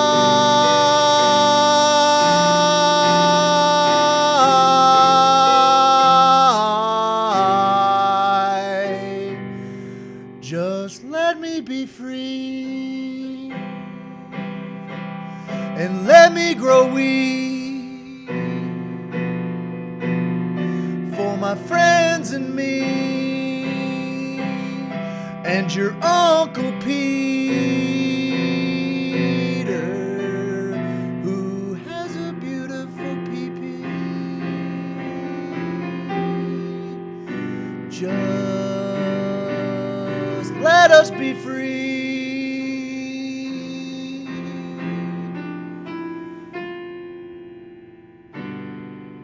to grow stinky weed.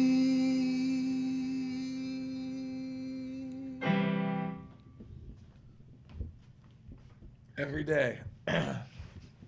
Every day we get a little. Why? I just itched my nose, but it looked weird on camera. I didn't want to like this, then like, so I just figured I'd give you my left. Let's do it. Snot brothers, bro.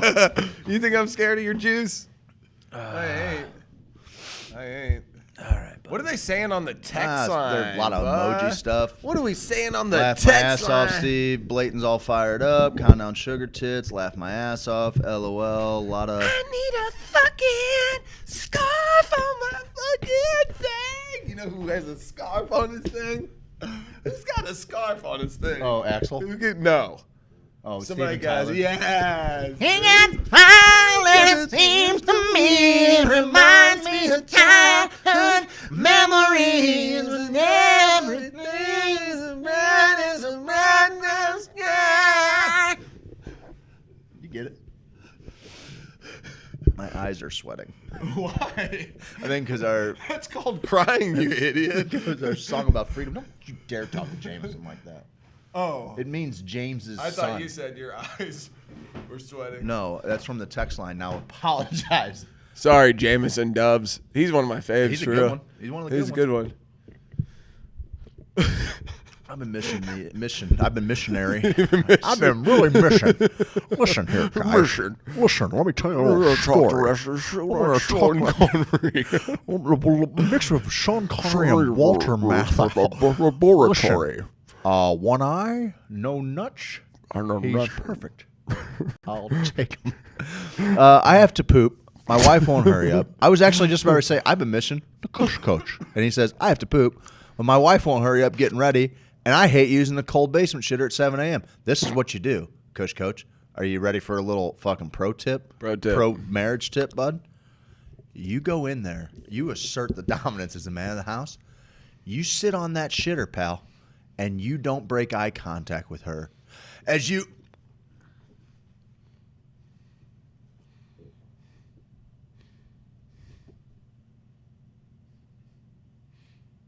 You're going to hurt yourself if you're pooping like that. Forced one out. I didn't even have to shit. I just shit 20 minutes ago. I'll get another one out. You're eating bran. You just fucking force one out. You're just eating like a bran rock muffin. and roll. Okay, that's what Elvis would do. Do you eat Elvis on a the pooper? Sometimes. I'll eat a peanut butter and banana sandwich, just like Elvis. Like the king. Just like the fucking king. And that's what you are. You're the king of your castle. Yes, you are. You say, listen here, Mrs. Coach. Didn't want to take my name. Well, yeah, I can't know. imagine why you didn't want to take my name. Coach. Don't even let me Kush, shit. My name's been passed down for generations. Kush is like... It means coaches of Kush. This gal just doesn't get it. Kush is like this. He's like, I haven't pooped in 4 days. My wife won't let me. She's making me do the little dance. She's making me do the little dance. I can't poop. I can't poop. I don't want to go in the basement cold. Why don't you hold it like this? Yeah, why are you holding your pee-pee? I poop out of my pee-pee. No, he's underneath. Oh, he's holding it up. I'm all the way under. Oh, nice. You got a fucking hook. You got a little booger hook in Booger hook. You got a booger hook in it. You want to do some jujitsu? Yep. Let's do it. I learned from Ms. Marketing, pal. I learned from Ms. Marketing.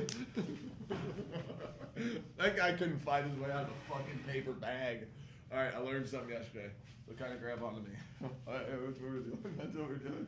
So I'm going to go low like this. Okay. Are you going to give me a titty twist? No, I'm going to stand up, and I'm just going to kick your fucking legs.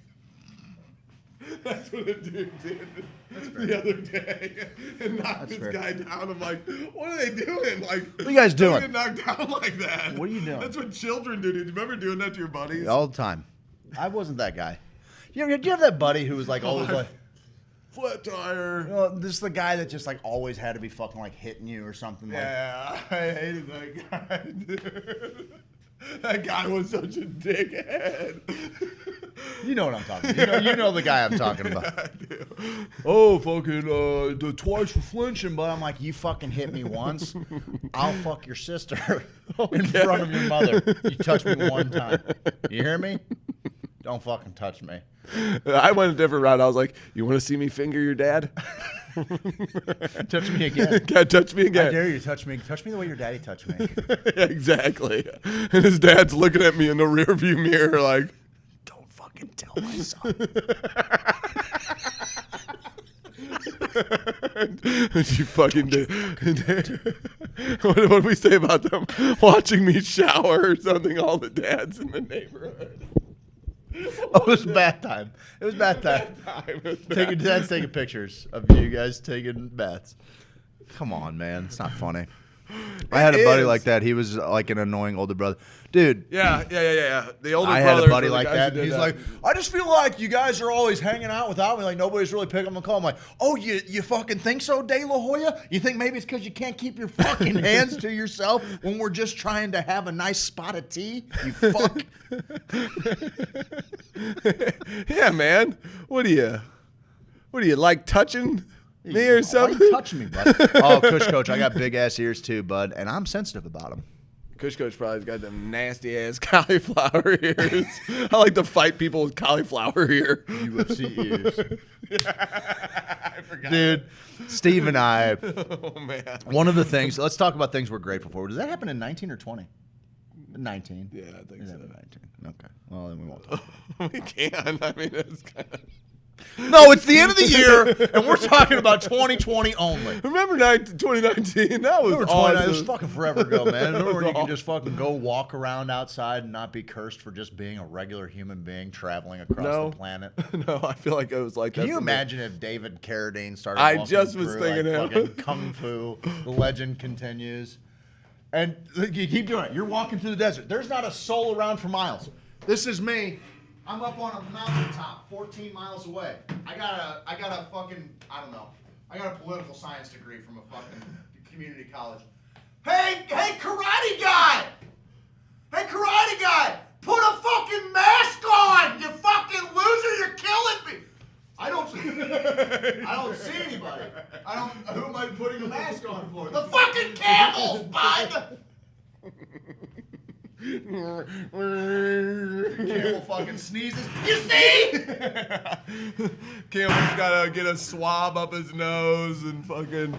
He's on all the camel chat boards talking about microchips. Oh, Steve, what is it that you say to Kush Coach? You're done in this town? Is that what you say to him? Yeah, I do. Because I'll tell you this right now, Jack. He ain't gonna fucking come in here talk about wiggling fucking ears for kids. You want to have a fucking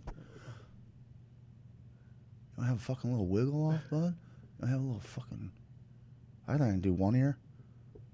You want to have a fucking wiggle off, Kush Coach? You think you can fucking do that, bud?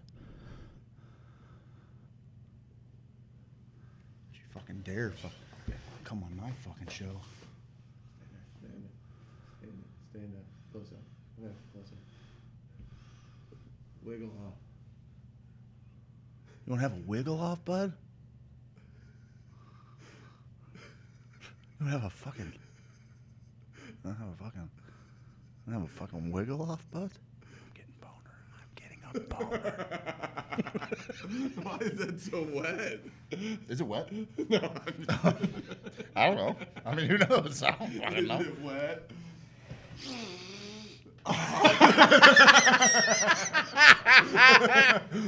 Steve sniffs some seats again.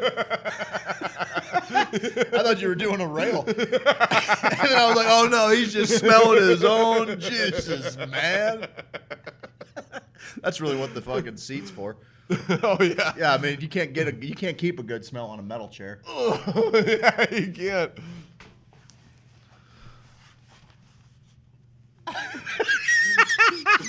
What is that?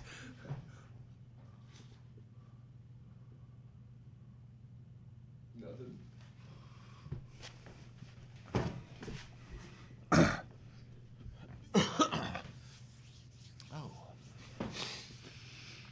God, we have fun around here, bud. I'm trying not to today. We have fun around here. Yeah, let's fucking button it up a little bit. So Let's weed, button it man. up. You guys want to talk about it? Let's talk about it. I would sacrifice every bit of this program if it meant that the language as it is with no further regulation would be passed. I'd give it all up. I give it all up. I give it all away. Give it Let all me be away. free. Then I take it back to the place where I was born. Know that one? Yeah. Take it away. Take it away. I'm taking it from you to the place where I was before, where we used to sing on the floor, and Dad used to grease up the door. Knocking on the... Hello? Hello? We have people coming in here all the time acting like fucking we're supposed to take care of them. When it comes to customer service, I'm not your guy. I hate it, to be honest with you. I just like to, you're on your fucking own. You're an adult. Figure it out.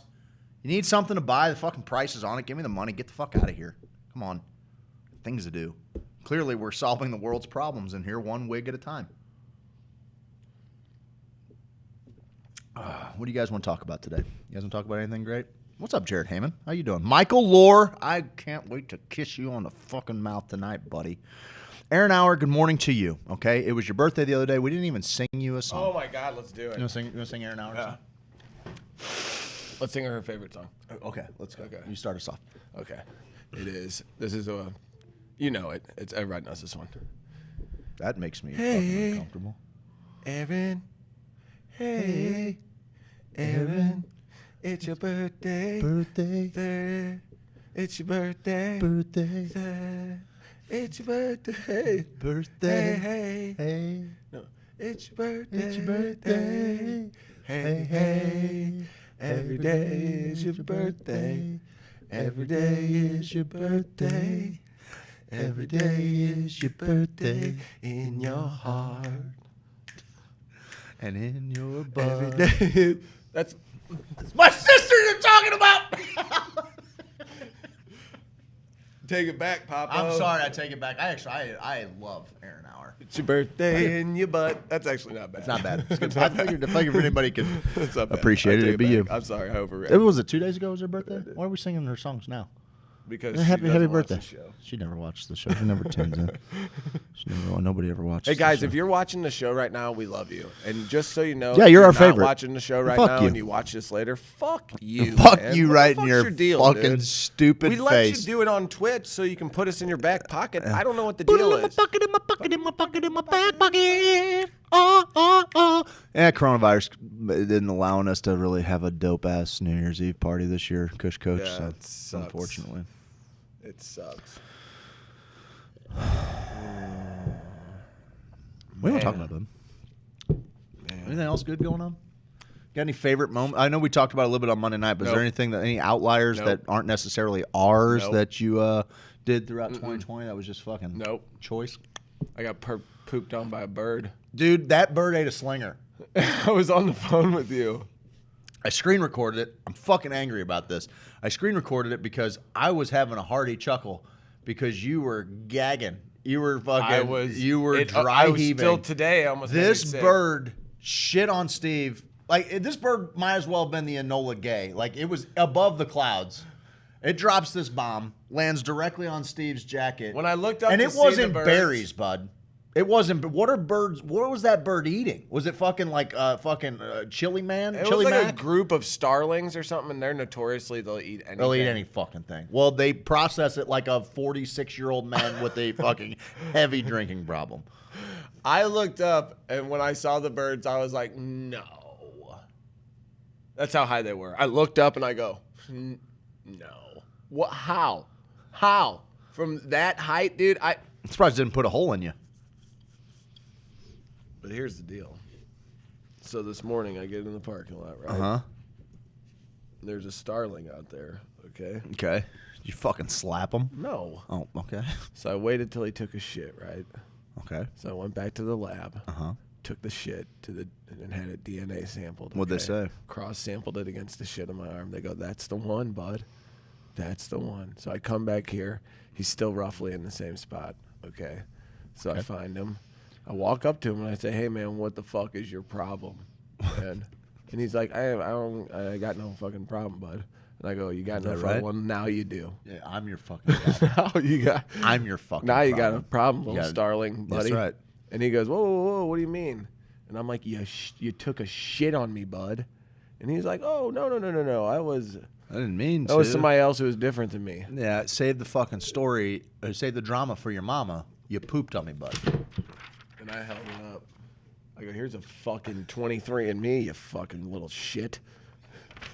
Put it right in his stupid fucking bird beak. And I he would do the starts same he thing. starts going, They're not even real anymore. you know, he does that stupid thing birds do where they're like, They are fucking I dumb. don't know what's going on. Just What? dumb fucking birds. And then I gave him one of these. Like, imagine this guy's stupid face is a bird. I was just like, not even hard to do. I was like, What a stupid fucking bird face. and I gave him a one finger slap, Bruce Lee style. One finger. Did you get him on the beak? Right on the cheek. I'd have fucking poked Upper him in the beak. eye. Upper I'd have beak. poked him right in the eye. That's mean. It's a great fucking right in the eye. Do they, are their eyes over here? They got eyes on the side of their head, bud. No, starlings got eyes. Starlings don't have eyes in the very, very close together at the bridge of their nose. That's actually pretty true. Dwight. So he puts his wings up and he's like, whoa, whoa, whoa, whoa, buddy. And I go, get him again with one. With the other finger? And I go, hey, you see this? You is knife a hand him? chop hand. This is a knife hand. Yeah. bud." And he's like, oh, well, then I start to see all the other starlings start to circle in the sky. And I'm like, I'm in fucking trouble here. Okay. Yeah. So then there's power in numbers there. But you get a bat, get a racket. That's what I did. I went to my car. I got a shotgun. So now I'm just like, just Christmas spread. came early, motherfucker. Yeah. So, needless to say, A lot of dead starlings. I got a trunk full of dead starlings right Cool. now. So we're running a holiday sale on starling carcass. Yeah. Yeah, if you need like a starling feather fan, we're a head shop. Let's appeal to the fucking hippies. Guys, you need some fucking feathers for some shit? I got a bunch. Yeah, you got wizards and witchcraft. I made a couple wands. Because that's not real. With the it's real. That's on him. I don't piss off fucking people made of magic. I just like to mess with it. Like fighting guys with cauliflower ears is like That's the guy you definitely want to. Just want to digress. I did the Ancestry.com thing. Traced my DNA to the 1600s. Pretty sick.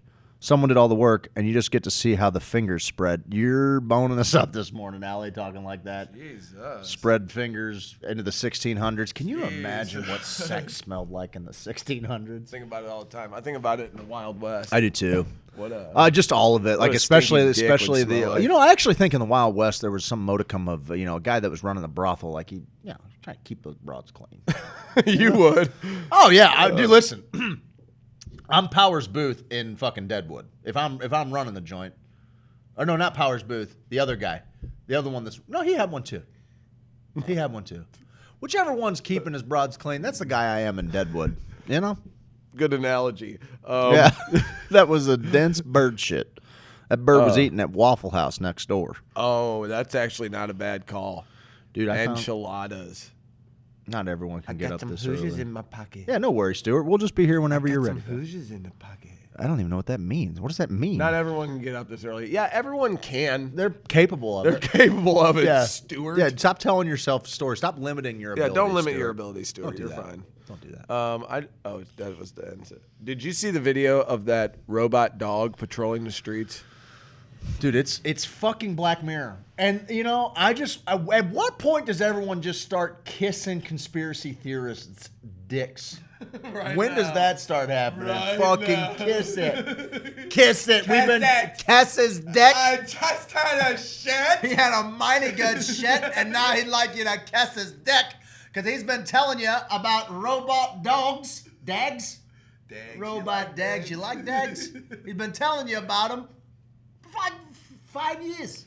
I've been trying, Craig. I've been trying to tell these people for a long. We had 3D printing experts and AI people on the old show. It doesn't matter. We stopped having guests on because these people just wanted the fucking fart joke. We've had Rick Doblin on the air.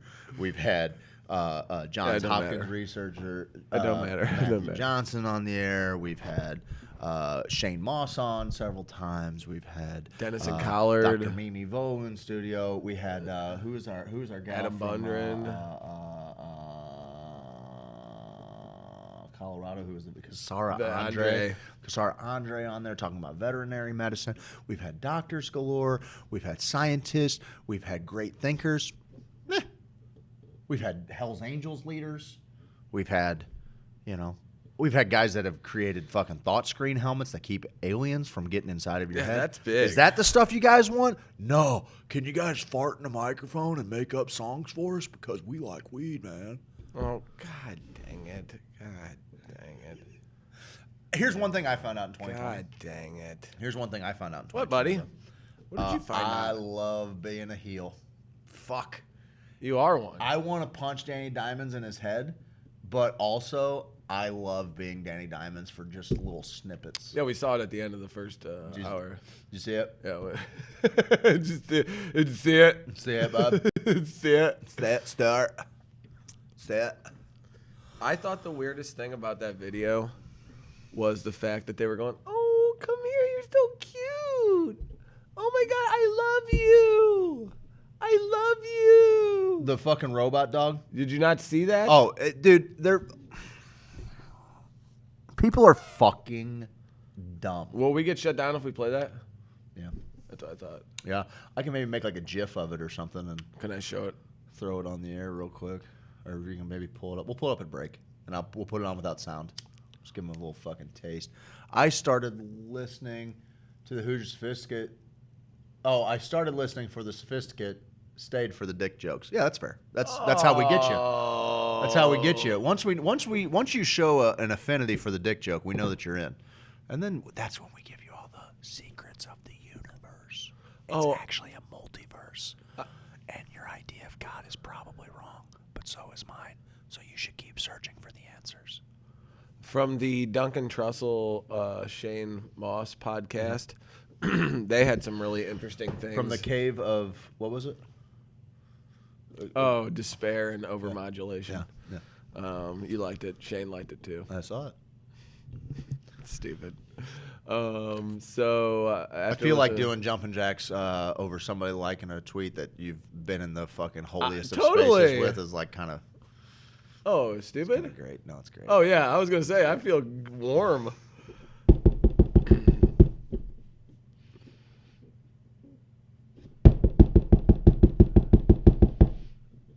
Who's there? It's my dick. I just want to go back to that moment for a minute. That was the best. I can't believe that was like fucking 18 months ago. Like 15 months ago. I've been chasing that high ever since. I'm telling you. I know what heroin's like. I do. Did my mom tell you? Yeah, she did. She used to bang it into my Okay. I just meant she compared it to weed. Oh, yeah. Well, I just meant that she. That's what I meant. That's what I meant too, man. Yep. That's what I meant too. But they were saying something interesting. To take it back to your little COVID spiel at the end. Oh, it's a spiel now, huh, bud? It's a big old spiel. Your speech, your soliloquy, whatever you want to call it. Shane was talking about how the vaccines come out and people are worried that it came out too quick. It was pretty interesting how he explained that. Yeah. Said, I hate to tell you that the first reason why it's being developed by these American companies so fast is because they have so many test subjects. Yeah. And there's a lot of people you can... Yeah, usually when vaccines are being developed, it's spread out over a small amount of people that are just popping up. Yes. But in this one, there's so many people that are contracting the virus that they have a large test group. Yes. And then he said the funds also that are going to it is just... And you had all hands on deck working on it, to which usually you don't. And I was like, oh, shit. That's... Because I would think Shane...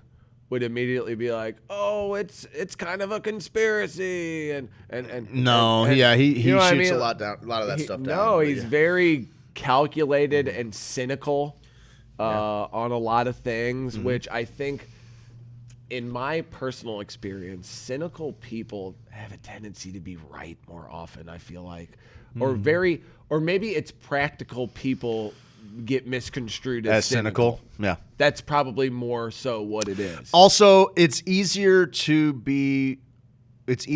argue against optimism and be right. Optimism requires a lot of things to go right in order for the target to be hit. Whereas you'd be like, that's not quite spot on. And then really anything that can happen to make it not so makes you technically right. And being technically right, folks, is the best kind of right.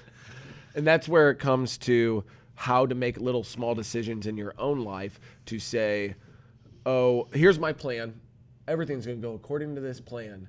Oh, well, one thing didn't go right according to this 5-year plan I had. That's fine. It's how you interact with each one of those, river crossings, or when you get to the mountain's edge and you're like, oh, shit, what am I going to do now? It's all your actions after that. You can't just call it quits after you get to some point where it stops you, where the world tries to say everything's against you, you're not going to do this. That's when you push through and fucking get on the other side. That's where that uncomfortability of learning and all of that shit comes from. But they were talking about on there too, they got into aliens and all. Duncan's so crazy, and just to hear Shane talk about, now that he's talked to so many scientists, he has such a well-versed a background, and his prediction on there was September of 21. Yes, that things will be pretty much. And people think he's being a little optimistic, and he's acknowledging that he probably is being a little optimistic, and it's all based on the vaccines that we're currently getting actually working. Yes, and he said there's 40 vaccines that'll be out in a short amount of time. Like, God, it's kind of. Dude, we got to get some fucking live music going again. Oh, I've been talking to, we talked to Makate yesterday a little bit. COVID put the brakes on them. I talked to my cousins of Syne Stone, and I'm like, they're supposed to open for the Lumineers. Anything on the schedule? And we bought tickets for a show back in August. Got pushed to September, got pushed to November to December, and now it's pushed to February. They're like, that's really the only thing we got on the books right now. Oh, Jesus, man. And, I mean, they just can't plan anything out. And I think about these venues, and also to tie it back to Hour One and the legislation that Representative Dogan is putting forth. are introducing, I feel like we should give all of these live venues, bars, restaurants, everybody an opportunity to make as much money coming out of this as possible. So if this rec bill allows for Riverport Amphitheater to sell fucking pre-rolls, and you know what? You know where I'll buy a $20 pre-roll? I'm going to buy it at Riverport Amphitheater where I'm paying $12 for a beer. I'll buy you a $20 pre-roll then. That's the only time that's ever going to happen. I'll pay a premium at a concert if I didn't bring some with me. Yeah. Whatever, though. Like, give them an opportunity to make some dough on it. Totally it's a whole other revenue stream. So, and especially coming out of this with the economy having been throttled for so long, let's give everybody a chance to make some dough. And it's going to be... Then all of a sudden, the fucking conversation flips. Now, the select few that won licenses, that had all these build-outs and everything, they're going to fight this fucking tooth and nail. They're going to tell you. And again, I implore you to tell me where I'm wrong on this. What am I missing? Because when I look at it, I don't know what I'm missing. I don't know. I don't know. What am I missing here? I'm reading it. I keep reading it, guys. I keep reading it. I need someone to tell me why I'm a big dumb animal and why I don't understand why this is worse than what we currently have. Because I feel like what we currently have tastes like an unwashed cock right now, like an unwashed a cock that's belonged to that guy that's lived in a hole in the desert for like 24 years. He's never even washed it. It's Mountain man cock. Mountain man cock. This is what I feel like. I mean, it might be rugged. It's fine. 18, but 30s. The point is, sweaty. It'll be interesting to then see them go at the state and be like, well, you fucking got us for all of these licensing fees, and we had to follow all of the... How fucking great would that be? Why all of a sudden they're fucking, they're going at the state being like, well, yeah, we paid somebody millions of dollars to get this. Where's our comeuppance? Say, this is your fucking comeuppance, Yeah. I like that. I love that. I idea. love that aspect. Fucking. Oh, you got 130,000 square foot kitchen, do ya? Oh. They fucking make you hungry? What do you think if any, this year will have on like the zeitgeist of the people as far as lasting effects? Like 5-10 years from now, what the kids, 2020 have done? Yeah. Oh, dude, it's happening everywhere. I talked about it a little bit in the first hour. Right now, it's first off, it's been trending before 2020, but there's like you got the uber woke, right? And God love them, but the uber woke has now bled into this. What I call righteous indignation or fucking moral high ground, like these moral postures where they're like, if you don't do what I think is the safe thing to do, if half of you don't do what the other half of us think is the safe thing to do, you don't value human life. You don't value human life. If you don't do what I do, you're not as good of a person as me. That's true. That is the thing right now that I hope we can get past. I think that we learned that job commutes are nonsense. I think a lot of people will work. I think the commercial real estate market is going to fucking plummet because I don't think that brick and mortar is all that important. I think we expose some serious holes in our infrastructure if we are going to truly be a one-button purchase society where we buy everything online. Listening to buddies that work for the post office at full capacity, they say they can handle about 4 million parcels a day. And through the Christmas season, they were averaging about 6 million a day. So every single day, everything's getting pushed back at least another day. I think we've exposed some serious holes in our infrastructure there. I think that if we're moving towards an stay-at-home kind of society where we kind of make our livings at home on the internet, where there's this new landscape where we all exist 80% of our time, that ought to give us a lot of time and space to really change the game as far as transportation infrastructure goes, so that when we do want to meet face to face, we've got fucking tubes that can get us there at 800. But as far as like 800 miles an hour, but as far as like what we really learned, kids schooling has changed. I think more families realize that they can have more of a hand in their children's education. Yeah, and outside of that, I feel like the governments and world leaders have gotten a blueprint to see exactly what they can get away with for the sake of security. And we're lucky. I feel like we're lucky in Missouri, where nobody really exercised that. But there are places in this country that are living a completely different reality under coronavirus. People that live. I can't believe how many friends of mine and people I know that normally live in California that have just been home. They've chosen to live where the restrictions are not what they are there, because it's an unlivable fucking. It's a prison. Hellscape. It's a prison. It's a hellscape. What about the restaurant industry? I went to Hot Shots last night, and I was like, "How you doing, man? What's good?" And he goes, "If we didn't have the South County store, we'd be completely shut down." He goes, "We get about $200 worth of orders a night." I'm like, "Oh," and Hot Shots is huge. You think maybe it's bud. because they used to feature someone getting food spit in their fucking mouth? That could be it. That's not fair. Could be part of it. I'm jaded.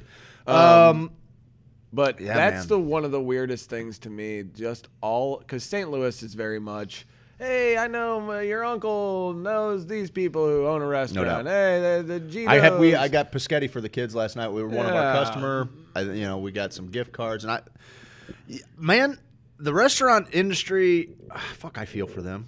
I mean, do you think it'll ever come back? Will we see a surge I think right after this? This doesn't have. I mean, I'm not sure how long the legs on this will fucking last. But it's also going to hopefully the vaccines change that a little bit, or I'm not sure, but yeah, I think people are craving to get back out and experience some fellowship and.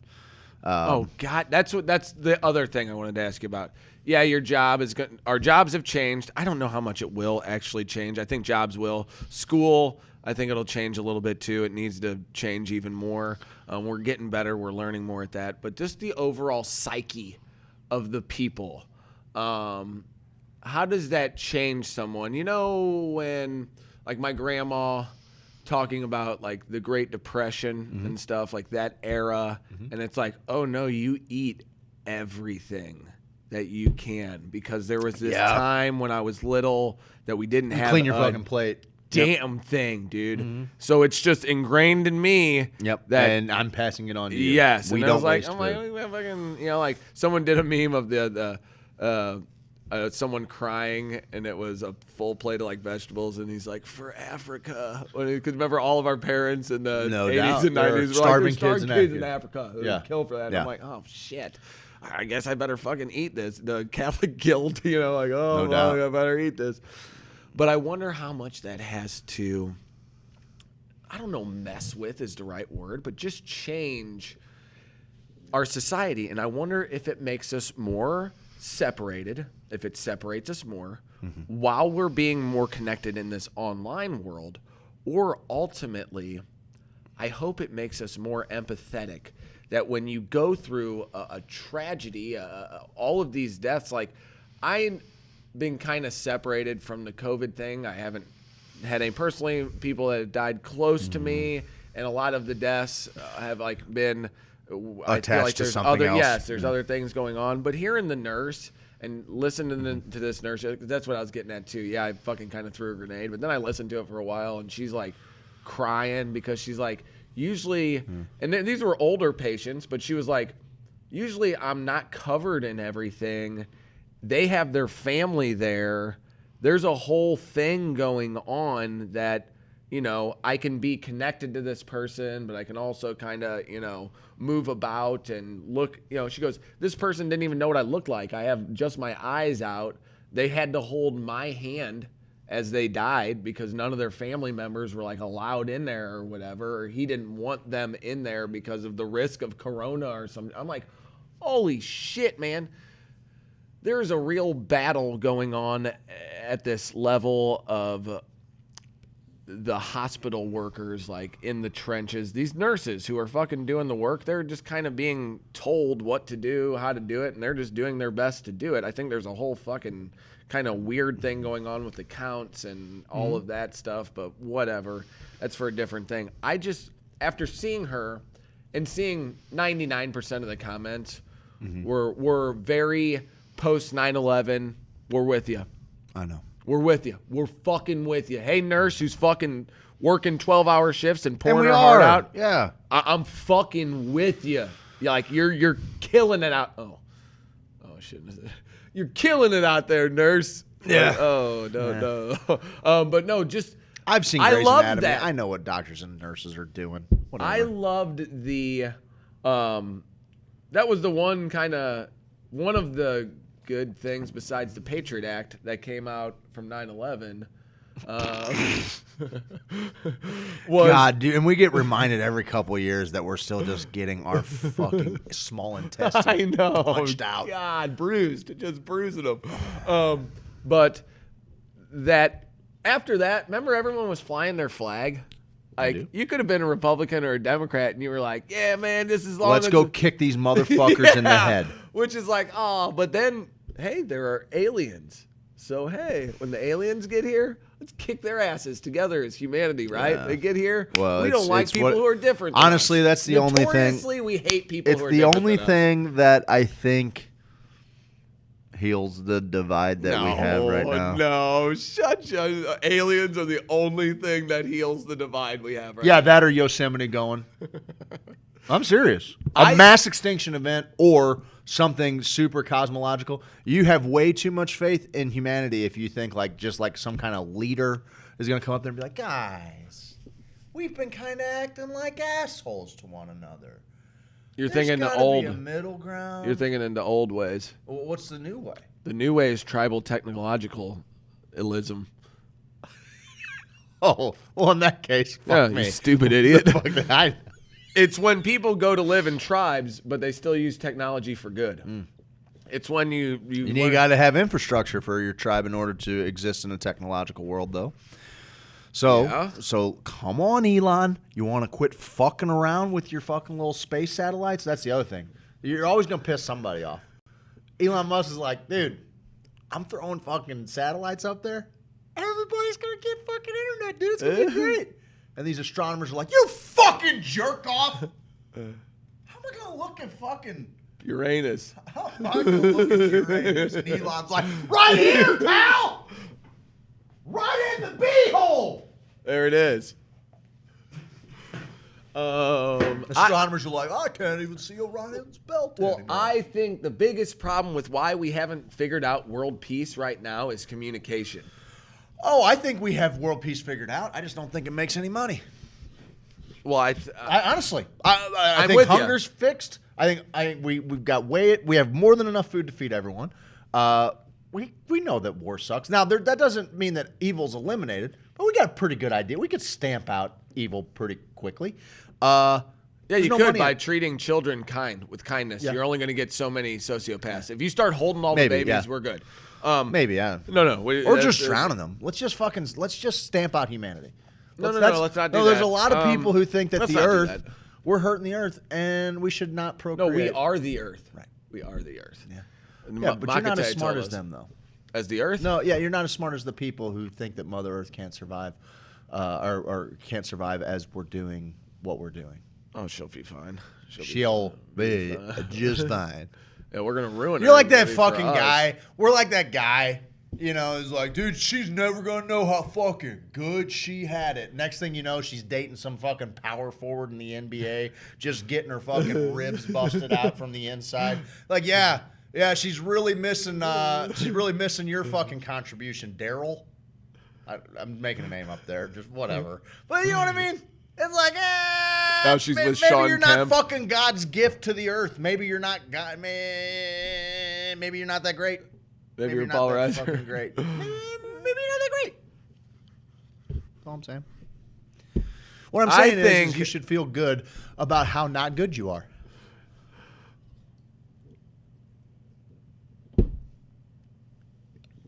If you want peace, prepare for war. And if you want war, prepare for war. Prepare for war. Okay. Bro, Aquarius is going to fix everything. Get on with it, Aquarius. Let's go, bud. Let's go. That fucking song came out in 1969. If you want peace, prepare for war. Let's go. If you want peace, I watched Red Dawn, dude. pray I fucking for put a it. little fucking face paint on. Like, you want to fucking go, bud? Oh, I loved Red Dawn. My dad showed me that. Drink the fucking deer's blood, dude. What? Here's, I think, the problems with humanity, though. I don't think, like you said, our basic needs weren't met, so we always had this desire to go take the next tribe's shit. Okay? Okay. And with whether it be food or resources. So we have to fix that problem. Yeah. We have. Like you said, we have. We just got to flip the switch. Yeah. And the other thing is... You also got to bring in The other thing is communication. Communication and resources. Now that we have communication that you can't be lied to, we're getting there. Where are we ever going to know truth? That's where I said the kids go, well, we'll never know truth, so I'm just going to go with what my fucking gut instinct is here, and my needs are met, so I have no reason to fuck with anybody else. My needs are met. Yeah. And the way we do that is with machine technology that plants our fucking seeds, grows our crops, it knows all of the fucking... We were talking to someone who's in a testing lab that said, you can bring your wheat in at any stage and we'll tell you exactly what nutrient you need at what time, what boosts what. When you start putting that into these artificial machines... Seems like you would do more damage moving the plant. Go ahead, I'm sorry. Artificial machine farmers, where it's like, yeah, a guy can still fucking live on the farm, but right now his tractor is an artificial intelligence machine going out there, and they got the GPS. And Well, that was that's what was going on in Interstellar, right? Like they had fucking drones flying over their fucking crops and that's the deal. So when we get to that point, once we say, oh, okay, we have 8.36 billion people here, and they need this much food per biomass on Earth. This is how much we need to process. Okay, these fresh crops, boom, being shipped, sent, drone is being sent to wherever. It's immediate, it's instant. We've built a new infrastructure around that. We won't need to go to war with people. Our new wars will be the games like that Athletico, Circus Athletico, or whatever that was. The World Cup will bring more meaning. The Olympics will bring more meaning. Singing competitions will bring more meaning. The greatest piece of art in your country will bring more meaning. All of that shit will bring more meaning than the destruction of war and demise and despair, because we've been tricked into those by fear and the fear of not having enough resources, the fear of someone coming to take your resources. Motherfucker, we got the resources figured out, and the machines work for us. We don't have to worry about the machines coming to take over what we have going on. It's not. We don't need to worry about that. That's always the constant worry, like, oh, fucking AI is going to fucking take... No, we're creating AI. It's fine. Just have them do the math for us, because that's what we need help with. We need help with the math right now. Like, help me with an algorithm, figure out how much food we need to feed everybody and how much we can grow in this area, how much each crop is going to do, what the weather's going to be like.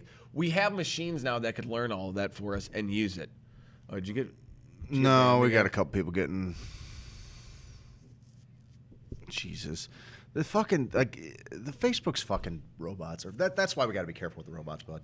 They're fucking dumb. Robots are dumb. They're only as good as the people that create them. That's what I'm saying. We'll get there. We will. There is a hole in tribalism, a glaring problem that actually I remember kind of being down in Springfield. To the east of Springfield is a little area called Seymour near Fordland, big Amish community. And they'll put ads in the papers that they need people to come in and knock up their broads because the inbreeding's so bad. So you're going to have to, with this tribalism, you're going to have to introduce some new DNA over time. Oh, no. It'll last for a minute. But we have the capability, like you said, Elon Musk's going to have a fucking tube, bud. If you want to have somebody bang your wife, that's going to be totally on you because Yeah. we're still going to be Totally. traveling.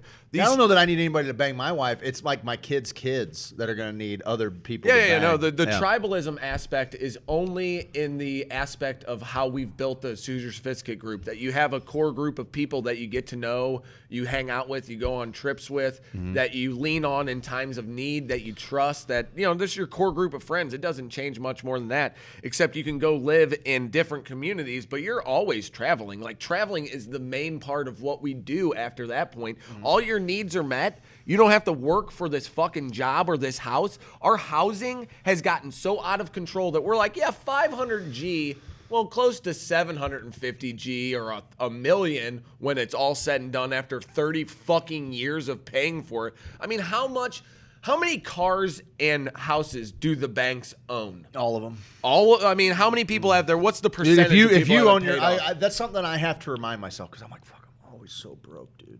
Like, as far as that goes, I'm like, fuck, dude, I feel like I'm going backwards. Yeah. But then I think about it, I'm like, I'm pretty close on my house. And when I own my house, I will then be in a fucking a group of people that, sure, people might have nicer cars and fucking clothes or whatever, but they're still up to their assholes in debt. I'm sure your house is falling apart. Yeah, my house is fucking, it's a shanty. It's falling apart, but I own it. I own this piece of land, and I like it. Oh, but I only own it as long as I pay my fucking yearly fucking taxes. Yeah, they can take on that it. away anytime you want. I just watched a documentary. Dude, of a guy. I'm getting a tattoo of Marvin Heemeyer on me because that guy is he's the guy that drove the Killdozer. Yeah, He's Killdozer. the dozer and the. It's a fucking tragic story. What happened to him? Somebody did an IRS plane too. Remember that a few years back? Oh, Rode yeah. a little plane into there. My stepdad was like, fucking build that motherfucker a shrine. For real though. He was getting anybody ass blasted by the IRS. Anybody he did it the right way. He did it the cardinal way. There wasn't anybody in the buildings. Waited till they were closed. And he's like, "Oh, you want to fucking take everything from me? Cool. I'm destroying everything of yours, and you're gonna watch me fucking do it. You can't stop me do it. This is 4-inch fucking thick steel here. What are you gonna fucking do? Attach that motherfucker to a bulldozer, start knocking shit down." Killdozer dude is a legend. He is a legend. Fucking KC Weedblog's here to help. KC Weedblog said, "Build your own tech. It's all readily available. The open source community is amazing and accepting of all people." It's fucking great. I think it's awesome. He's my fucking hero too. I just can't imagine. Well, I can't imagine. I can put myself in someone else's shoes and be like, dude, if you took my entire life's work from me because of fucking eminent domain or some other fucking stupid fucking my stepdad signed a credit card with this company, and then the IRS was like, well, you're culpable for all the taxes on all the purchases on this. Like you. Some sort of like convoluted way because the company went under. They sent the guys to jail, so they were just going down the line trying to get money out of like the next like 5 guys in line. I was like, that's how it works? Yeah. That's kind of interesting. Like, pretty interesting. You know what time it is, bud? Well, we fucking blew through that hour. No, it's not. Yeah. No, it's not. It is. No, it's not. It is, my man. So what I want to say is I really do have hope for, I always have hope. I'm the eternal optimist. I think our kids will experience peace on earth. I think Ivan and Oliver will, and Trevor and Landon and all the kids you got all around. I don't know, man. I think they will. I don't know. Because I know my niece is about 18. They might, but it'll be at the end of their lives. My niece and it'll is be 18. at the end of a great war. I just don't think you need to do the war anymore. I don't think we need to, but I think we're gonna. There is no more war. I said there was going to be blood in the streets after the election. China and Russia both said there is no more war. And I said, well, the war's being fought on the internet. That's what they every said. day. It's all being fought. They said digital. you're never going to beat America but with bullets and bombs. when an EMP fucking hits, there's going to be war. So, one of the things that we can talk about a little bit on the other side of the break, but I said that there was going to be blood in the streets after this election, and when it was going to happen kind of depended on who won, and there's still, it's still this is a very weird transition that's happening right now. And you know what? It's exactly the transition I kind of expected. I haven't really paid much attention to it except for a little. Apparently, there's supposed to be a big event on the 6th. We'll see. What do you mean? There's supposed to be QAnon there's supposed to a very legitimate march on DC on the 6th when Pence is supposed to basically ratify the not ratify is not the right word, but accept the electoral decisions. I don't know. We'll see. Yeah, it's all conspiracy. Everything's a conspiracy. But the point is we've already had turmoil. We've already had. I mean, there's still hardcore Trumpers that are like, Biden didn't win. Yes. Biden did not win. That's where they're at. Doesn't that happen every election? Not like this. I don't think so. No. Usually by fucking the second week in November, we're like, oh, yeah, that person won. Okay, great. Concede. The guy still hasn't conceded. Trump still hasn't conceded the election. Even though it's been fucking, the what does that mean? What does it mean? I don't know. Because I've never seen people so fucking behind one dude in my life. I don't know anybody. I've never seen anybody so fucking... I've never seen anybody captivate people who otherwise probably wouldn't vote for that person. Dude, hardcore blue-collar union guys. Blue-collar union guys pretty typically don't vote for fucking Republican presidents, get behind somebody. They're fucking all in on fucking Trump. It's I don't know. Weird. I feel like it's a generalization. Here's the deal. It is. It's a generalization. It's 100% a generalization. But you know what? There's also explosions happening at fucking AT&T buildings that are probably tied to fucking election results. You think? Oh, yeah. Yeah. How is that tied to election results? Well, there are people that have ideas. But, dude, Seth said one of the funniest things ever the other day. He's a funny guy. He's a funny guy. And he was like, imagine that hitting somebody upside the fucking head with a Twisted Tea can makes you more famous than fucking sacrificing yourself on Christmas Day in a fucking bomb explosion. That's the weirdest thing about it, the lack of news coverage on that. Well, there's a major lack of news coverage. And also just the way that the viral... We talk about it all the time. What does it take to hit the viral lottery? And I was talking to my cousins who are fucking so talented. Like you said, they're going to open for the Lumineers. Huh. They're world-class They're unbelievable. They're world-class musical talent. And we've also talked to Ryan in here, who is also a world-class musical talent, I think. He's one of the most creative people I know. Yeah. And he's like, have you guys ever thought about getting representation? And I'm like, that's the fucking thing that fucking misses me, because I'm the young, naive, fucking dumb shit who thinks that I actually have... You're almost 40. Yeah, not young. I'm the fucking naive dipshit who thinks that I have a fair shake on the internet. Just make something great and it's going to trend. That's just how it works. That's not how it fucking works. So we got talking about, dude, that's not how it works. And so I got to talking about, we got to talking to them, and I'm like, let's cover this. Let's cover this in the third hour, because this is a whole different conversation. Okay, let's do this, guys. We're gonna go to break. When we come back, we want to talk about the lottery of going viral, or so it seems. And when we come back, we're gonna have some fun. Maybe we'll do it. Hold on. And play us out.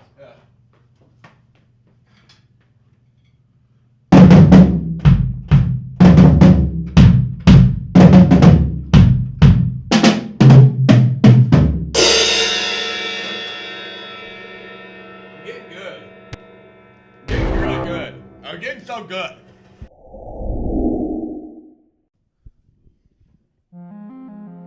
James Carlton. Insurance. 314-961-4800. Handsome. Amazing. Astonishing. Astounding. Fabulous. Incredible. Fantastical. Phenomenal. Prodigious. Stupendous. Unbelievable. Wondrous. Divine. Fantastical. No, seriously, he's fantastical. You got a house. Go on and get it insured. You got a car. You gotta get it insured. You got a life. Go on and get it insured. CarltonInsurance.net.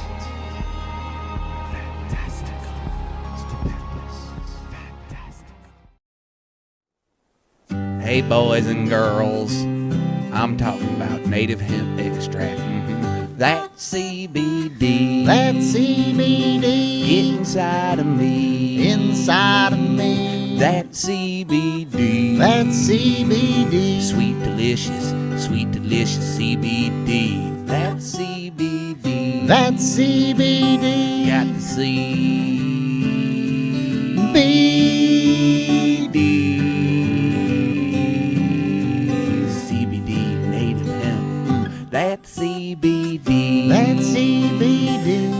get it from me. I can't. That CBD. That CBD. Inside of me. Inside of me. That CBD. That CBD. Inside of me. Inside of me. Inside of me. Inside of me. Inside of me. Inside of me. No. Inside of me. Inside of me.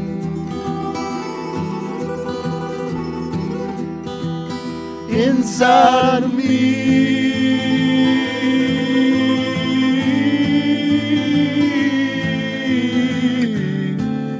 Native hemp extract. 1,800 milligrams of total cannabinoid goodness from Pike County, Illinois. Get yours at HoosierSophisticate.com.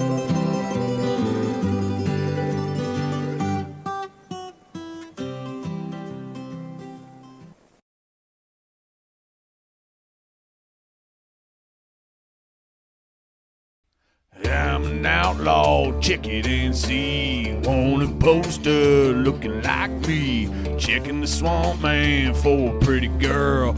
Being an outlaw in an outlaw world. Hey, I'm an outlaw, check it and see. Wanted poster looking like me. Walking my hound dog, surfing that swamp. Catching crawdad do the sweetly stomp. Everybody do the sweetly stomp. It's a stomp.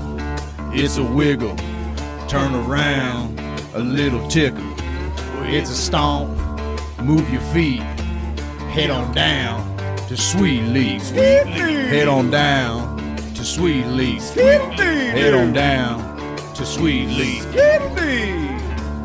Dude, man, get on down to Sweet Leaf Emporium and do that Sweet Leaf stomp, man.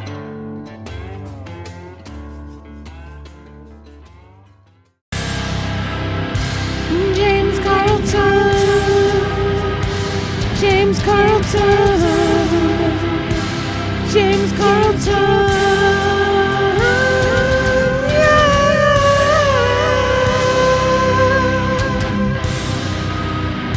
You gotta get your insurance. Gotta get that State Farm insurance. You think you found the best insurance agent in the game? Well, I got news for you. I did, and it's James Carlton. State Farm. CarltonInsurance.net.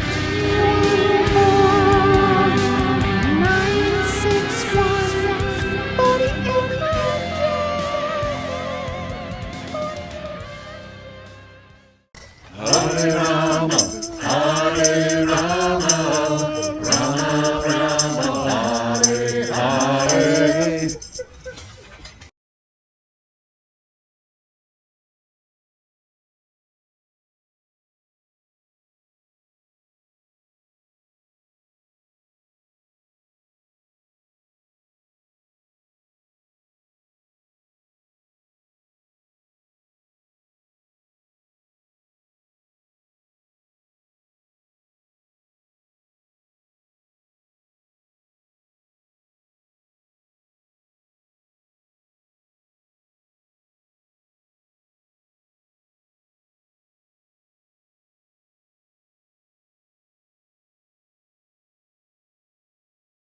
Dead air! Dead air!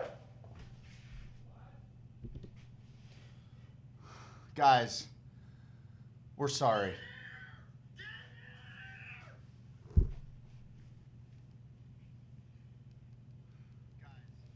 I apologize for that. Didn't even get a chance to change my wig, dude. Sorry, Steve and I were we were pooping. Both of us. It's embarrassing, but I read a book. I read a book called Everybody Poops. And I was told I don't have to be ashamed of pooping. I wasn't pooping. I was doing something that was different than pooping. You weren't pooping? I was doing something different than I told them I was pooping, dude. I thought it was solidarity, bud. You're pooping too? What were you yelling about? The dead air, bud. We had dead air. You did? Yeah, like I had to First off, we don't have a bidet here, which is disgusting. Let's just fucking be serious. Guys, it's getting to a point where I'm not sure I can be your friend if you don't have a bidet. It's getting to that point. And, you know, I'm not trying to... Your butt's not clean, is what I'm trying to tell you. What I'm trying to tell you is your butt is incredibly dirty because you don't do this with anything else. You don't, like, you don't go gardening and get dirt underneath, your fingernails and all over your skin and in your hairy arms, and then just wipe it off with a paper towel or toilet paper. You don't do that. You get water. You get soap. You clean it off of you. Thank you. This is ridiculous. It's gotten to a point that if you're not using a bidet, you're unclean. It is. It's like peanut butter in a shag carpet. That is exactly what Great call. Are you gonna wipe it into the shag carpet, or are you gonna fucking power wash it out of there, bud? I just had to fart. Well, I didn't. I was pinching a fucking loaf. Okay. Were you? I just had to sit on there just in I case. In case. You ever sit on the toilet to fart because you're like, you mean to tell me that we had dead air for like a minute because you had to fart? I had like 9 was farts. in a true shit emergency in there. I had like 9 farts that I was all afraid of. You ever get afraid of a fart? Get civilized. We're tushy guys. Pressure drop, Nick. All right, don't come in here with your clear rear jazz. I smelled your dirty asshole. Dude, it's bad, dude. That's the whole thing. I couldn't get out of there quick enough. I wanted to get out of there quicker. I smelled pressure drop, Nick. Well, I'm talking about what I did in there. And honestly, not having a tushy, like I thought about just running into traffic. After, like right now, I feel so unclean. Oh no! This is how you go viral. I wiped it till it bled. But, guys, share the Twitch feed yeah, with your sure. friends. Let's Do you want to have fun in the mornings? Want to talk poop? My guy Weedblog just fired me up. I was in there. I was on my phone. Did you see his post? He's the fucking best. Did you see no. Casey Weedblog? No. He's like, oh yeah, you know what would have been nice if the dispensaries were actively trying to get RSO to people instead of opening a fucking candy factory. I was going so hard on the Instagrams last night. Our Instagram. We got a snarky comment Instagram guy, just so you know. I don't know who's running our Instagram, but he is really holding these cannabis companies to task. He is. Yeah. Did you see what I was saying to him? I don't know if they were. Let's see if they responded back. Let's just check this live on air. Let's see. Don't have the balls. Here's what the post was. The Evolution Mag posted Missouri's first MIP sale. Manufacturer in production. Our buddy Chris Smith posted a picture from there. Was it third? What's the name of the place? Took place. Third Wave or something? Third Street. Third Street. Took place today with Clover produced robot gummies. Mm-hmm. Here they are. The guy's mom came out and bought the first pack. It's fine. She smoked. Did she? What's up, Mom? I know. We're the biggest assholes of all time. Fuck them. So I don't care. Like I can't even fucking look. So then it's like somebody who works for them is like, such awesome news. Congrats to the team at 3rd Street Dispensary. Patients are lucky to have you guys. Okay. Then the guy who makes robots says, couldn't be more excited for my mom to get the first pack of them. Thank you so much. He couldn't fucking pull a couple off the line. Then Clover Cannabis says to this guy, she is so awesome. She is the best she's a great robots ambassador. Then Robots chimes in and says, we are so excited to have it on the shelves in Missouri. And then Mo Can Trade official goes, congrats to all Missouri patients and providers. Excellent news. And so in comes Hoosier Sophisticate. It's the fucking Ultimate Warrior. You get me. A lot of fart smelling going on in here. Tell me you wrote sniff. No, I missed on that one. That's all right. That overpriced medicinal candy is the best. Hey, how much? Hey, Mo Candre, why are you lobbying against licenses? Oh, good. Yeah. And then Suede had one. Where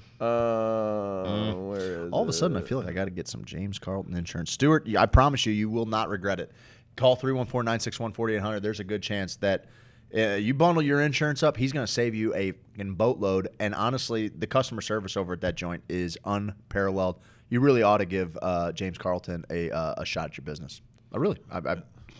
That's sincere. He's a fucking stud, man. I got a text on New Year's Eve or on Christmas Eve that said, "Hey, your rate's going down $85," and I'm like, "Fuck yeah, it is. Let's go, bro. Let's go, bro. Go, bro." Oh, and then there was another one that I think Sense or Slade or one of them put on there and said they are here, and it was someone like drinking a soda, and then someone put they are overpriced, and I was like, well done. So they doubled down, doubled down the dispensary and go, they are worth it. Period. Did they put a period in between worth and I don't know if they did. I don't think they did. Well, then your fucking joke just doesn't work. So then I put robbing, period, the patients, period. I just fucking threw it out real quick in there. And they're like, oh, so man. You guys know who handles all of our social media accounts. It's not me. I want to sell you labeling for all of your fucking stupid candy. So just give me a fucking call. I'll sell you the cans. I'll sell you the labels. I'm going to sell you shirts, hats. I'm going to sell you everything. Because honestly, I am into marketing. If you're fucking posturing to be the best in the rec market, you know what you paid for? You know what they paid for? You know the millions of dollars they paid for to get in this thing? When we pass this other bill that says everybody can fucking do it, what they paid for is to just already be in fucking position to be the fucking luxury experience. Yeah, and that's cool. That's cool. I'm a dive bar guy. I'm going to go there before I go to fucking Wash Ave. I'm going to go find a fucking seedy little dive bar, drink a fucking Busch beer, chat up some fucking middle 40-year-old gal that's contemplating whether or not she hates her fucking life. That's what I'm going to do. Okay. All right? I'm going to buy cheap You're married, beers. but... Just let me tell you about the bar experience, okay? That's the bar I'm trying to be in. I don't give a fuck that you serve sushi at fucking 2 in the morning and your fucking shots are $12. I think you're a fucking idiot, actually, for going there. I'm going to go over here where people just want to tie on a good buzz, tell a fucking story, and I'm not paying for fucking lights and fucking all this other shit. I'm not paying for it. I don't want to pay for it. I want to go into a shitty spot where I'm kind of concerned for my safety and fucking get my shit. That's what I want to do. I just want that to be an option. Can that be an option? Can I fucking go in and just buy somebody or buy myself some medicine where I want it to be the Aldi? I want it to be the Aldi of weed where, hey guys, we're not doing bags and you got to fucking put a quarter in for your cart because we're passing the savings on to you. Cool, man. Fuck yeah, I'll do all the off-brand. Give me the off-brand weed. Give me the off-brand weed because, matter of fact, off-brand being probably a caregiver. Off-brand being a world-class grower who just didn't happen to pay $10 million to fucking play this stupid Give me that off-brand dog Give shit. me the off-brand weed. Tastes fucking great. Tastes great. Looks great. Feels great. I like it. That's the weed I want. And guess what? If we pass that bill, all these people that are already in there, they're in. Great. They're in. Great. Your fucking waterfall is impressive, dude. Your waterfall wall is impressive. All the fucking earpieces and iPads that your team members are carrying around, they're fucking so neat. Somebody's gonna totally jizz at this experience. It ain't me. It's somebody. This appeals. The world fucking drops off west of 270 for me, bud. I don't go to Chesterfield. I'm not trying to fucking have that retail experience. That's me. They're on Cherokee. Okay, great. Whatever. That's the other thing. Fucking just don't fucking. That's the thing. I'm not kink shaming luxury living. I've been on private jets. It's the shit. Fucking kiss stealing, wheeling dealing. I fucking love it. You want to do that? Great. I've graduated out of it. I want to go to a shitty little seedy spot. I want to buy my weed in a fucking jar. I want to go home and I want to smoke it. And then I don't want to look in this camera and tell you, the citrusy notes of this are just fucking top my. Save it because you bore me, motherfucker. I don't care what the fuck. Does the weed get me high? Does it get me high? Does it make me feel better? Cool. Can I buy it for the fucking price that it's going for on the street right now? If you could remove all the red tape to allow it to happen, I'll pay your fucking 12% tax and celebrate Missourians being able to fucking exist in this market. Robots, great. Fuck, I'm glad the first dispensary sold fucking edibles. There are people who need edibles, who don't want to smoke. Fucking get it to them. The prices are what? Like fucking $40 for 100 milligram soda? Is that right? Something like that? Like $40 for 100 milligram soda? 30 maybe. Maybe 30. Maybe. maybe 30. It's fine. The robots, maybe the robots are 30. The sodas are 40. It's dog fine. shit. It's fine. You okay? It's fine. It's whatever. I don't even want to talk about weed anymore because it literally kills my soul. I was just looking. Jen was all like, you're bitter. And I Good. said, look at, fucking be bitter, but I'm in your corner. Be bitter. Fucking. And I I'm go tired look of at it. all the names of the dispensaries, and it was upsetting me last night. Like, we've talked about Since cannabis and proper cannabis and Suede. In Bliss was also one that Jenny was like, "What the fuck is that?" Like Nirvana Bliss. Whatever. I did like Taste Buds. There are cheaper alternatives out there. There's D8 gummies that are completely fucking legal to buy, and if you eat 4 of them, you'll be off your fucking nutsack. 100 milligrams. 100 milligrams, half the price, what you're going to fucking buy it in a fucking dispensary for. And the fucking state's not going to fucking say, oh, well, this counts towards your milligrams for the month. You can only have this many milligrams for the month. We don't. Hey, you have debilitating migraines and just unbelievable pain that you can't seem to subside. Well, we hope that we can take care of that up to this amount of weed, and then after that, oh, sorry, it's you're going to jail, motherfucker. It's unbelievable. It's just stupid. Okay, here's the deal. We got to talking about the lottery of going viral. And it happens. There are people sometimes it happens to. When I think of somebody who hit the lottery going viral this year, I think of old boy that skateboarded to work listening to Dreams. Now, I'm on board with that. You want to use Dreams for that, buddy? I'm on board with it. You're fucking TikTok. That guy's fucking great. Love him. A week later, you get these fucking busters in their fucking cowboy hats and jeans. I promise you, if I saw them, I'd cut them. I fuck those guys. First off, you'd fuck them? I will. I'll fuck them to death. I'll fuck them to death. People that fucking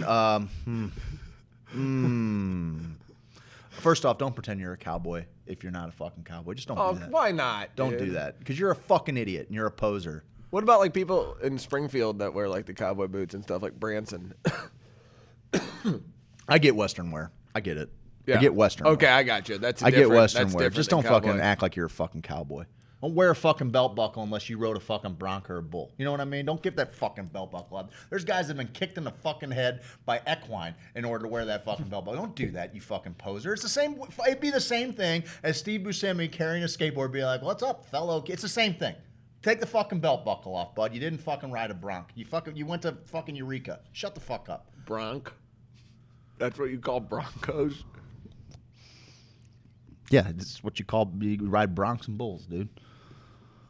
Ride Bronx Bulls and have to do and Spurs and let it go. Anyway, my point is, that guy rides the fucking skateboard to Dreams. He goes viral. It's a great feel-good story. People fucking, he's like, fuck it, I'm gonna make the most of him. I'm gonna fucking sip on this little drink. I'm gonna ride my skateboard, fucking thunder on. And then somebody came along, a talent agency, no question. Somebody that was represented by one of these fucking TikTok houses. And they're like, hey guys, you know what'd be great? Put on some Wranglers and a flannel shirt and a cowboy and just fucking hump the air to the same song. Hump it. It's trending right now. Everybody loves Stevie Nicks' voice. Just hump the air to it. We'll get you like 12 million TikTok views. And after that, and then there's going to be a couple other guys that are pretty. They live in this other TikTok house. And we're going to have a hump off. We're going to have a TikTok hump off. Listen, I got to talking about what it is to go. It truly is hitting the lottery. But I got talking to people who are fucking, they're talented. They're professional musicians. And how hard it is for them to trend. And they're going through the same shit. Like, they're like, are you fucking around with Business Manager? Because that's really kind of the only way to kind of target what you're trying to do on Facebook. They're talking about this guy who was, I think, the front man of this other band who had a couple of hits. He realized that there was way more money in him teaching content creators and musicians how to use Facebook Business Manager than there was fucking playing music. Trying to fucking hit that lottery. So he's teaching people how to do this. Whatever. They got to talking about carpool karaoke. You familiar with it? And when you do carpool karaoke, The death of art. When you do carpool karaoke, you get like a fucking bump. You go on there with fucking what's his name? You know his name. Kip Wells. Okay, fine. The pitcher? Oh, that's first. That's name a great about him. pull. Where did that come Where from? the fuck did that? He looks like a Kip. He looks like a fucking Cliff Polite. St. Louis guy. So they were Chad? talking about that. So they're represented. And they're represented by someone who, like, also represents like a couple of YouTube stars. There's like this 13-year-old girl. She makes $1.3 million a month. Right. This gal worked kind of closely with Disney and stuff like that, and so like she kind of take them in, as a passion project, and she's trying to do her best to get them noticed. And they got talking about so through this they met the Jonas Brothers dad, Kevin Jonas. Okay. All right, and he got to talk. They're talking. This is who they're talking about carpool karaoke with. And they're like, man, if we could just fucking get on there, like James maybe, Corden. Thank you. If we could just get on there, maybe we'll get that bump that gets us trending enough. And once you get the ball rolling down the hill, then the snowball fucking grows, right? You know what it costs to be on fucking carpool karaoke? What? It costs $100,000. You have to pay James Corden $100,000 to be on carpool karaoke. None of this stuff is organic. None of it is free. He's not doing this with artists. Even though those artists are worth millions of dollars, he's still getting paid six figures to sit in a car and sing songs with them. And good for him. He's the influencer. He's the kingmaker. He should get paid for it. But that's what it costs. This idea that all of this stuff like happens organically, it doesn't happen organically. You got to go through the same fucking gatekeepers that musicians have had to go through for the last 50 fucking years. It's just a different model now. You've been around since the early 80s. You kind of got a glimpse of what happened in the 70s. I mean, and you know enough history to know what happened in the 40s, 50s, 60s leading up with all these record companies, right? Like they're stealing fucking music at first. They're paying to play at first. They're just not figuring out how to make record sales. Like that's all a new baby industry. And you were around in the prime time of the 90s where NSYNC, Britney Spears, Eminem, they were selling CDs like no one had ever seen before in the history of time. They're like, oh my God, a one-day sale. Everybody's in Blockbuster Music lined up around the block. We have seen such a shift in the music world. And then we get to Napster. And it's like, whoa, fuck yeah, I can download these songs. And then other people are like, no, you don't want to download that. The Metallica, who's like fucking kings of rock, say, no, man, we don't want you downloading our fucking music for free and shit. And it's like, wait, what's happening? I remember thinking like, whoa, okay, I understand they got to get paid, but just downloading music and all that shit, like I figure there'd be a way to figure it out. Do you think we'll ever get to a point? And I had a thing, Tack Track was actually the one who made me think of this, because when I went with him to the studio, I saw how awesome the studio was and that you could pay $50, $100 an hour and get a song that sounds as good produced as anyone in the game. Mm-hmm. So now, before guys couldn't get in a studio because it costs so much to make a record, it costs so much, okay. That's why you have these kings, these titans that are playing guitar. And of course you have your Jimi Hendrixes and your other people who kind of change the game as far as different sounds go and taking it to new levels. You've been to so many bars in St. Louis, too, with your frame of reference. You're a degenerate. Sure. You've been to so many, and how many times down on Broadway have you seen someone slaying the blues guitar? Oh, dude. I'm like, fuck, that's maybe the top fucking... When we go see... Or we went and saw... not Celebration Day. Yes. Those are just... They're guys. They've been in some bands. But then you see them note for note. Yeah, doing what? Two of the greatest bands of all time. Then they have their own shit note for note. That's a guy from your town that's doing that shit. Then you hear around the campfire... someone will pick up a guitar. Not me, I'll yell at you. But someone else pick up a guitar and you're like, oh, fuck, dude, you sound fucking fantastic. Or girl, oh my God. Karaoke night, you see someone who's like, oh my God, you just blew me the fuck away. Will we ever get to a point where music on a national grand scale will be 10% of our listening? Because right now, I would say 10% of my listening is of Seeing Stone, Makate. Yeah. Dude, I listen to homosexuals all the time. Totally. I'll go through a cycle where I'll be like, oh shit, I forgot. Craig sent me that. I'll find, okay, I'm going back and listening through all those again. Like, cool, man, it's great. Then I'll go on to another. So only about 10%. 90% is just I want to be connected with other people, and I can do that through national songs. It's like, oh, that's your jam too? I know something about you. We're No alike. doubt. Will we ever get to a flip to, or even say 50% of the music you listen to is people we know, people from the local area, people that have more of a chance of being seen at the bar down the road that are pretty much world-class musicians? Because I always think, what is separating this chick in the karaoke bar who just sang Shania Twain and fucking nailed it with runs that Shania would be like, dang, girl, like it was so powerful and good. What is the difference between her and Shania Twain? Is it the marketing? And I think it goes along with what you're saying with viral. It's not like, oh, the best stuff goes viral. Simple. It's not. That is not the case. How can I package Britney Spears into something that is going to sell 1 million trillion records? I think in 2021, I think that I'm gonna fucking start a TikTok for us. I know it kills your soul. I think I'm gonna do it. Oh, I mean, I think that what we do plays there better than it does anywhere. I just really felt dirty. And TikTok is for the kids. fucking eternal pit of despair where the endless scroll has been perfected, and you're just the time is lost. I'll tie this back into another story. My cousin was talking about under the representation. So there's always like a family of artists that are being represented by a particular manager or whatever, and clearly the ones that are making the most get the most attention. And it's a fucking 13-year-old YouTube star making $1.3 million a month. She's going to get a little bit more fucking attention than, the band who's not even allowed to fucking play live music, right now. But he's talking about, they were talking about how, there's like this young family of musicians.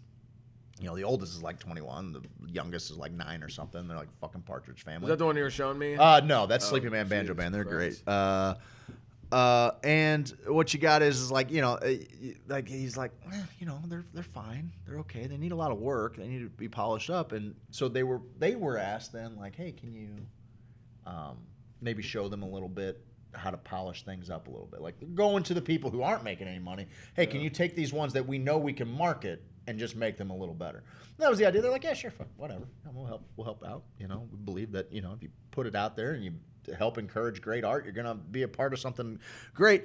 Well, too late, because they already got a TikTok and now they're making videos of fucking whatever, William Tell videos of bottles, who can balance a bottle on their head the longest. They're getting fucking, they got 2 million followers now. Okay, now that's monetizable. It doesn't fucking matter if they ever learn how to play their instruments any better. They got a fucking TikTok feed that it's got 2 million followers. We can fucking, they can start wearing somebody's shirt on there and it's going to get an impression 2 million times, like it's a fucking weird game. And as a content creator, it's a frustrating game because how many times have you and I really like wrapped something and been like, fuck, I'm proud of that one. That's a good one, bud. Put it out there. That doesn't move at all. And then you and I will put no thought into something, throw it out there kind of haphazardly for the sake of having content out there. Don't even particularly think it's like the funniest thing. And you and I are our own biggest fans. Put it out there and people are like, oh my God, these guys are geniuses. It fucking kills me inside. Like, I appreciate being appreciated, but like for people to not see the fucking work. And it makes sense of things like when I heard. I know that now, though. It makes sense in that storm. I know. And it makes sense of things like when Radiohead didn't play Creep forever. Because they're like, this is our least favorite song we've ever. 4 chords. Yeah, it's our least favorite song we've ever made. It's it's the easiest one to play. It kills our soul. It doesn't represent what our band is in any way. It's the biggest hit they ever made. They're playing like shit in 5/4 timing. Dude, like, and you get that. Like you get like all of it when you another perfect example. That's just someone who'll never be happy. Somebody we love the Avett Brothers. And another reason why I love them even more now is the fact that they were playing off Broadway like 10, 12 years ago. In front of, it was 2 people the first time. Then it was 8 people. Then it was 20 people. And now they're playing for 80,000 fucking people. And I feel like when you look at them, you're like, oh, those guys put in the fucking work. And oh, by the way, they wrote all of their songs. They'll do covers on YouTube, but it doesn't end up on their albums. Everything you hear there is fucking from their fucking soul. Unbelievable, yeah. And so, you come across people who, and it's no fault of their own, like, I just don't think they can appreciate, like, the artistry. And that sounds so pretentious, but I'll back it up. you know, there was a guy who, he's a lovable meathead. I'm not going to put his name out there. And he's like, oh, man. He's talking to the guy who introduced me to the Avids. And we have a profound love for the Avids. And he's talking about the song I Go to My Heart, which was on the Third Gleam.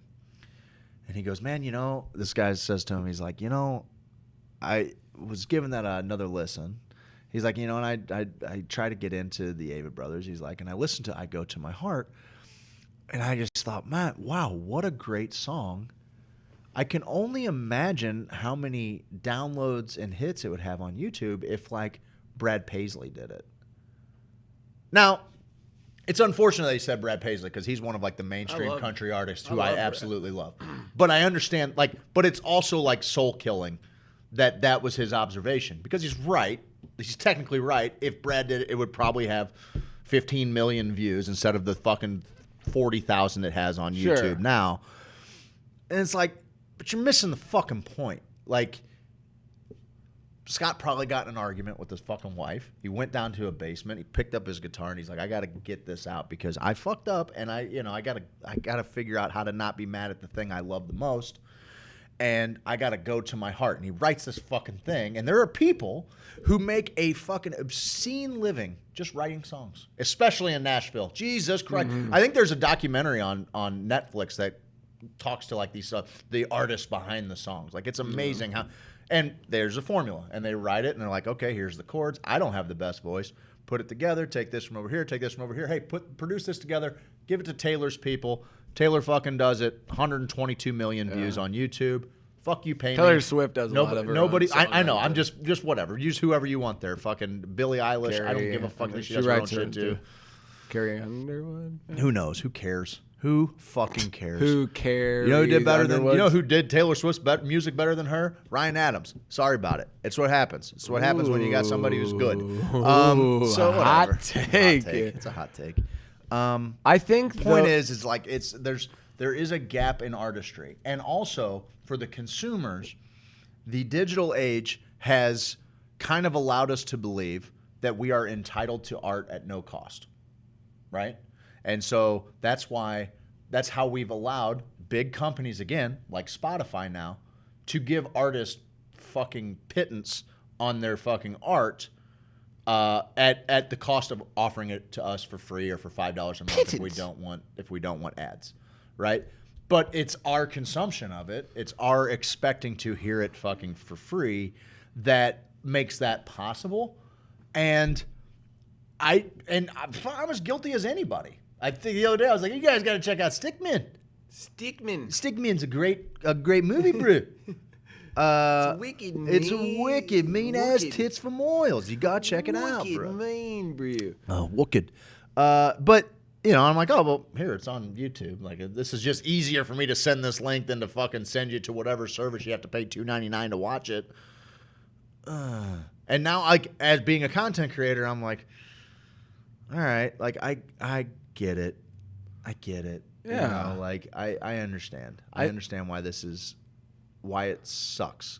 No, the psychology behind it, because I've been dealing with that for a while. Like, I knew something that if I put a lot of time into, probably wasn't going to get as much. And I ran a couple social media sites, campaigns, you know, that I was. I knew that the dog pick was going to get a lot more than the drone footage I edited. We know what's going to play. So I've been there. I know what we know what's going to play. I think the psychology of it, and if I could use the analogy of maybe like cars.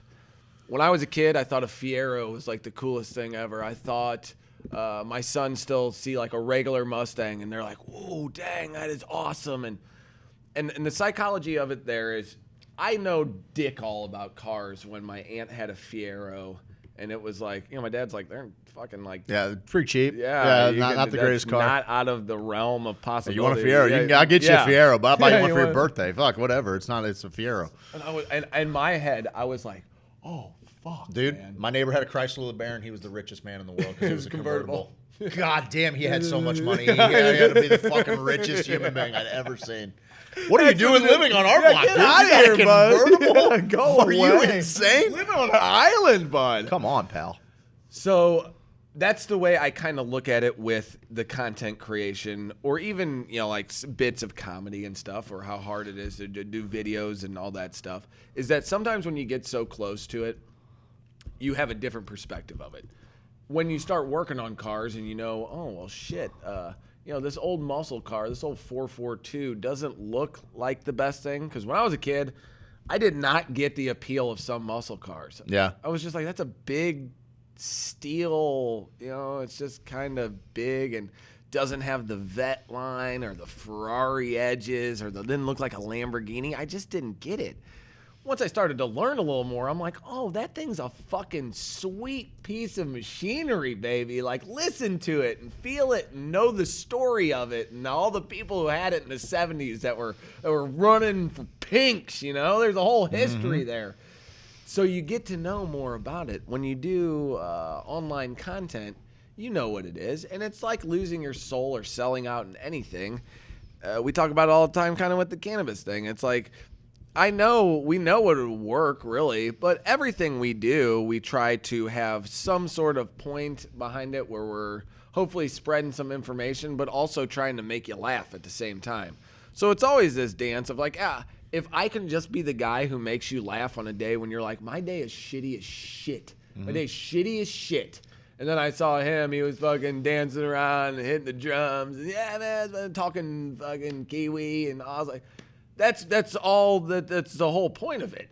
So just accepting it and rolling with it is the deal. Like, I don't know that lottery. If I had the magic fucking that's the deal. It's a lottery, right? Yeah, like it's your numbers coming in and who knows and what I don't want to pay for it. And also there's also this gross trend where it's like one of the big ones, TikTok, YouTube, whatever, is like these people that are like over tipping pizza. Dude, give pizza guys extra money. Give homeless people whatever. Turn the fucking camera off.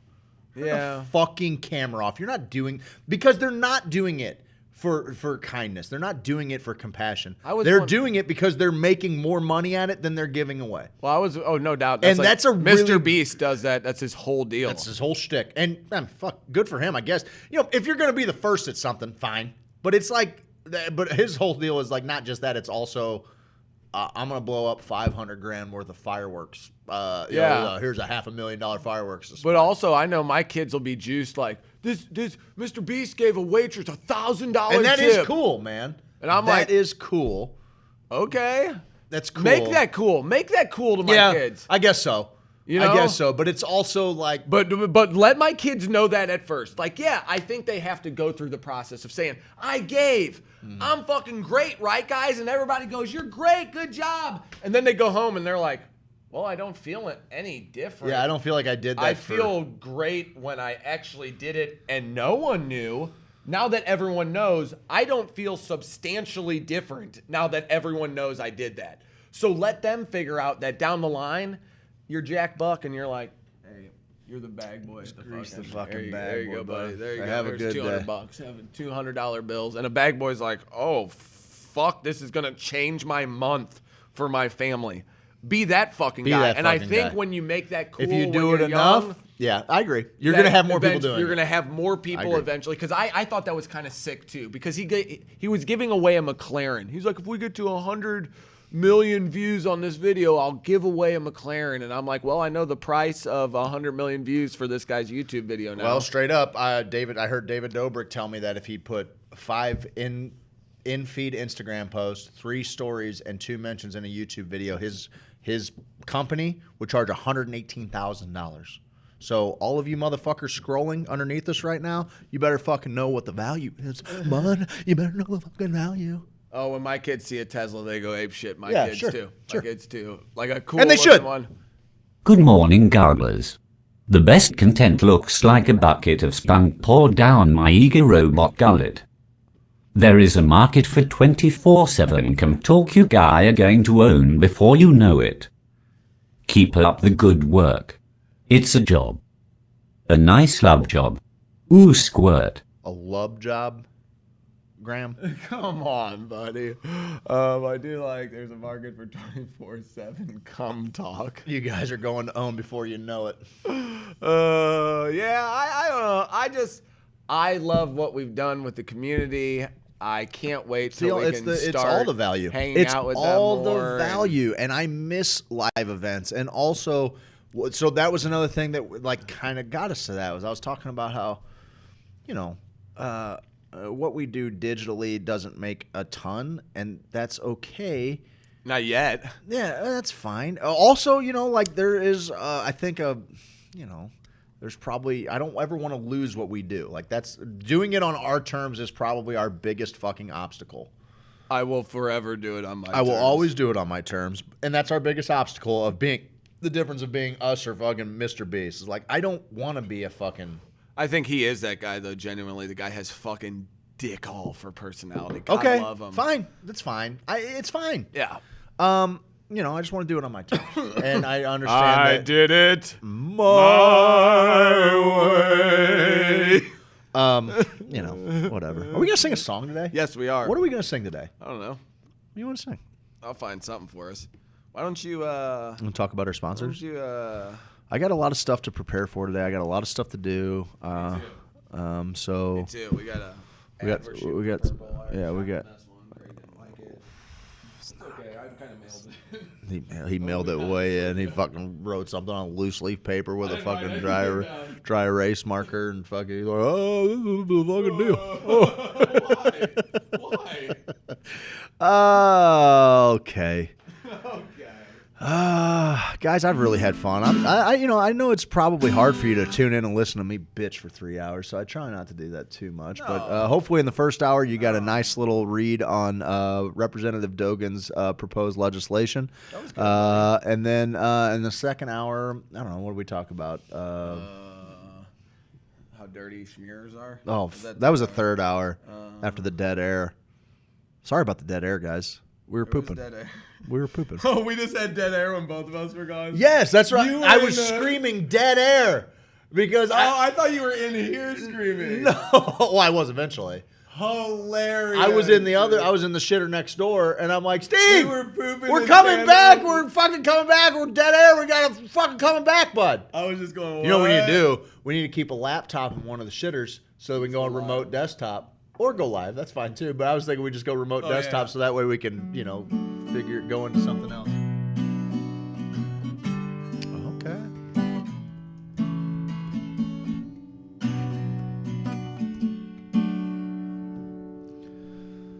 Yeah? Sure. When I drink. Are we gonna do any more? Oh, you want to talk about it? Yeah, I guess we better. I mean, we don't have to. Yeah, let's do it. Bo knows Hydro. We're gonna probably go see Bo here in a little bit. Go see Bo. Go see Bo. One of our best fans is gonna go down there and get her grow setup going. We got Adam Bundren. He likes to help you find your dream home. The only kicker is you have to call him in the middle of the night in order to talk to him about your real estate needs. Adam McChesney is going to take your brand and put it in front of people. So what I do is I'll take Adam McChesney, and then let's say I'll take like Dennison Collard, right? Dennison Collard's got the best hemp product I've ever had. And I said, look, Adam, he's fighting a battle that's real hard to win because the Facebook robots think this is heroin. And Adam's like, the Facebook robots are fucking idiots. Let me just take his brand and put it in front of the people who want to deal with him. And that's how great people end up with great medicine from a great company. And also, if you go to nativehempextract.com and you want to skip the whole going through the fucking social media phones, you go to nativehempextract.com. And when you go to checkout in the coupon code tab, you just put HOSO in there and you're going to get a significant discount. Spanish Society and Brian Kessler, who I think's got the vid. I don't know if I just broke HIPAA laws, but you know he's laying low right now after helping people out. That's the thanks he gets. You know, that's the fucking thanks he gets. He's still fighting a lot of demons that he built up whenever he was a child.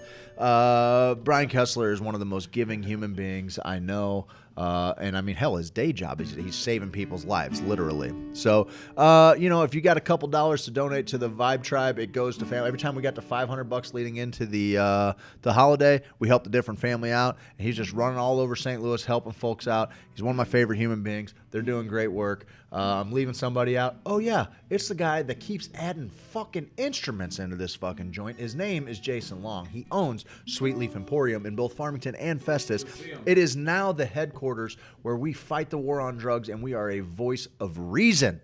with our elected officials and law enforcement, where we can start having some real conversations about how destructive the current draconian fucking drug war is. And it all happens right here at Sweetleaf. If you come into Sweetleaf and you say, hey, man, I heard about it on the show. You come in here, you're going to get a discount on any kind of glass, any kind of product you want. You get the Hoosier discount. Come into Sweetleaf and Festus and say hi. Say you're a Hoosier.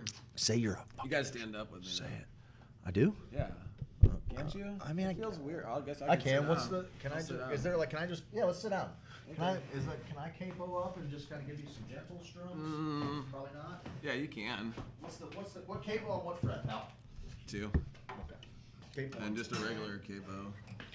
Capo on 2, pal. All right. You want to put this in the middle so you can sound like you're doing it? I need you to. I need your sultry pipes. You got my sultry pipes. Okay, It's I just just need CAF. G. CAF G.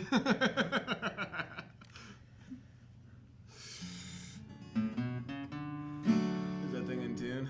Why not? Ugh. Not at all. Not at all. Yeah, we're good.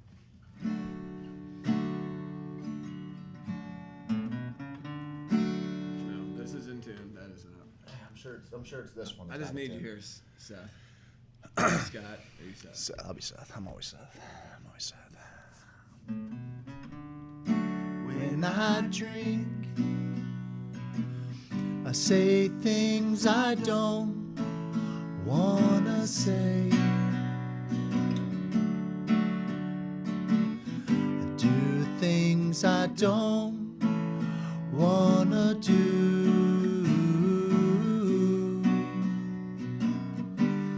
Like talk mean to you. But if I think I just might get something out of this. My parents taught me to learn when I miss.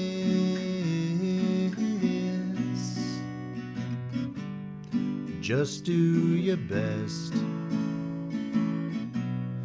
Just do your best. It's the only way to keep that last bit of sanity. Maybe I don't have to be good, but I can try to be at least a little better than I've been so far. 'Cause when I drink, I hear things that aren't really there.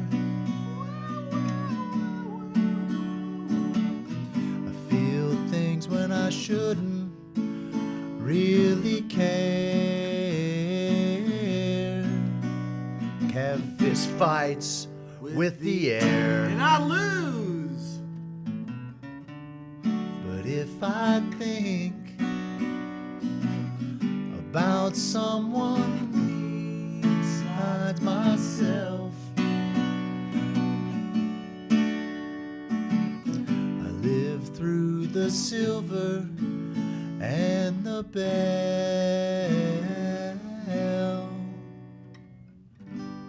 with something to tell. Just do your best. It's the only way to keep that last bit of sanity. Maybe I don't have to be good, but I can try to be at least a little better than I've been so far. But when I drink, spend the next morning in a haze.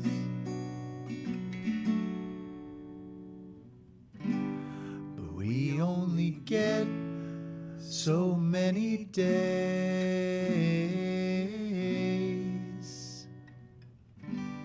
Now I have one less.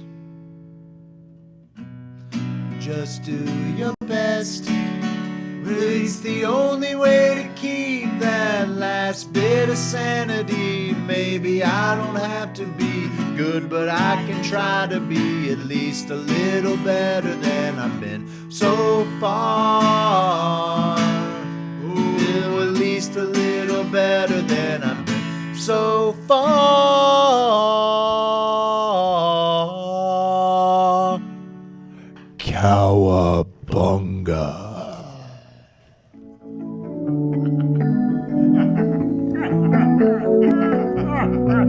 Happy New Year, motherfuckers! Make it a good 2021.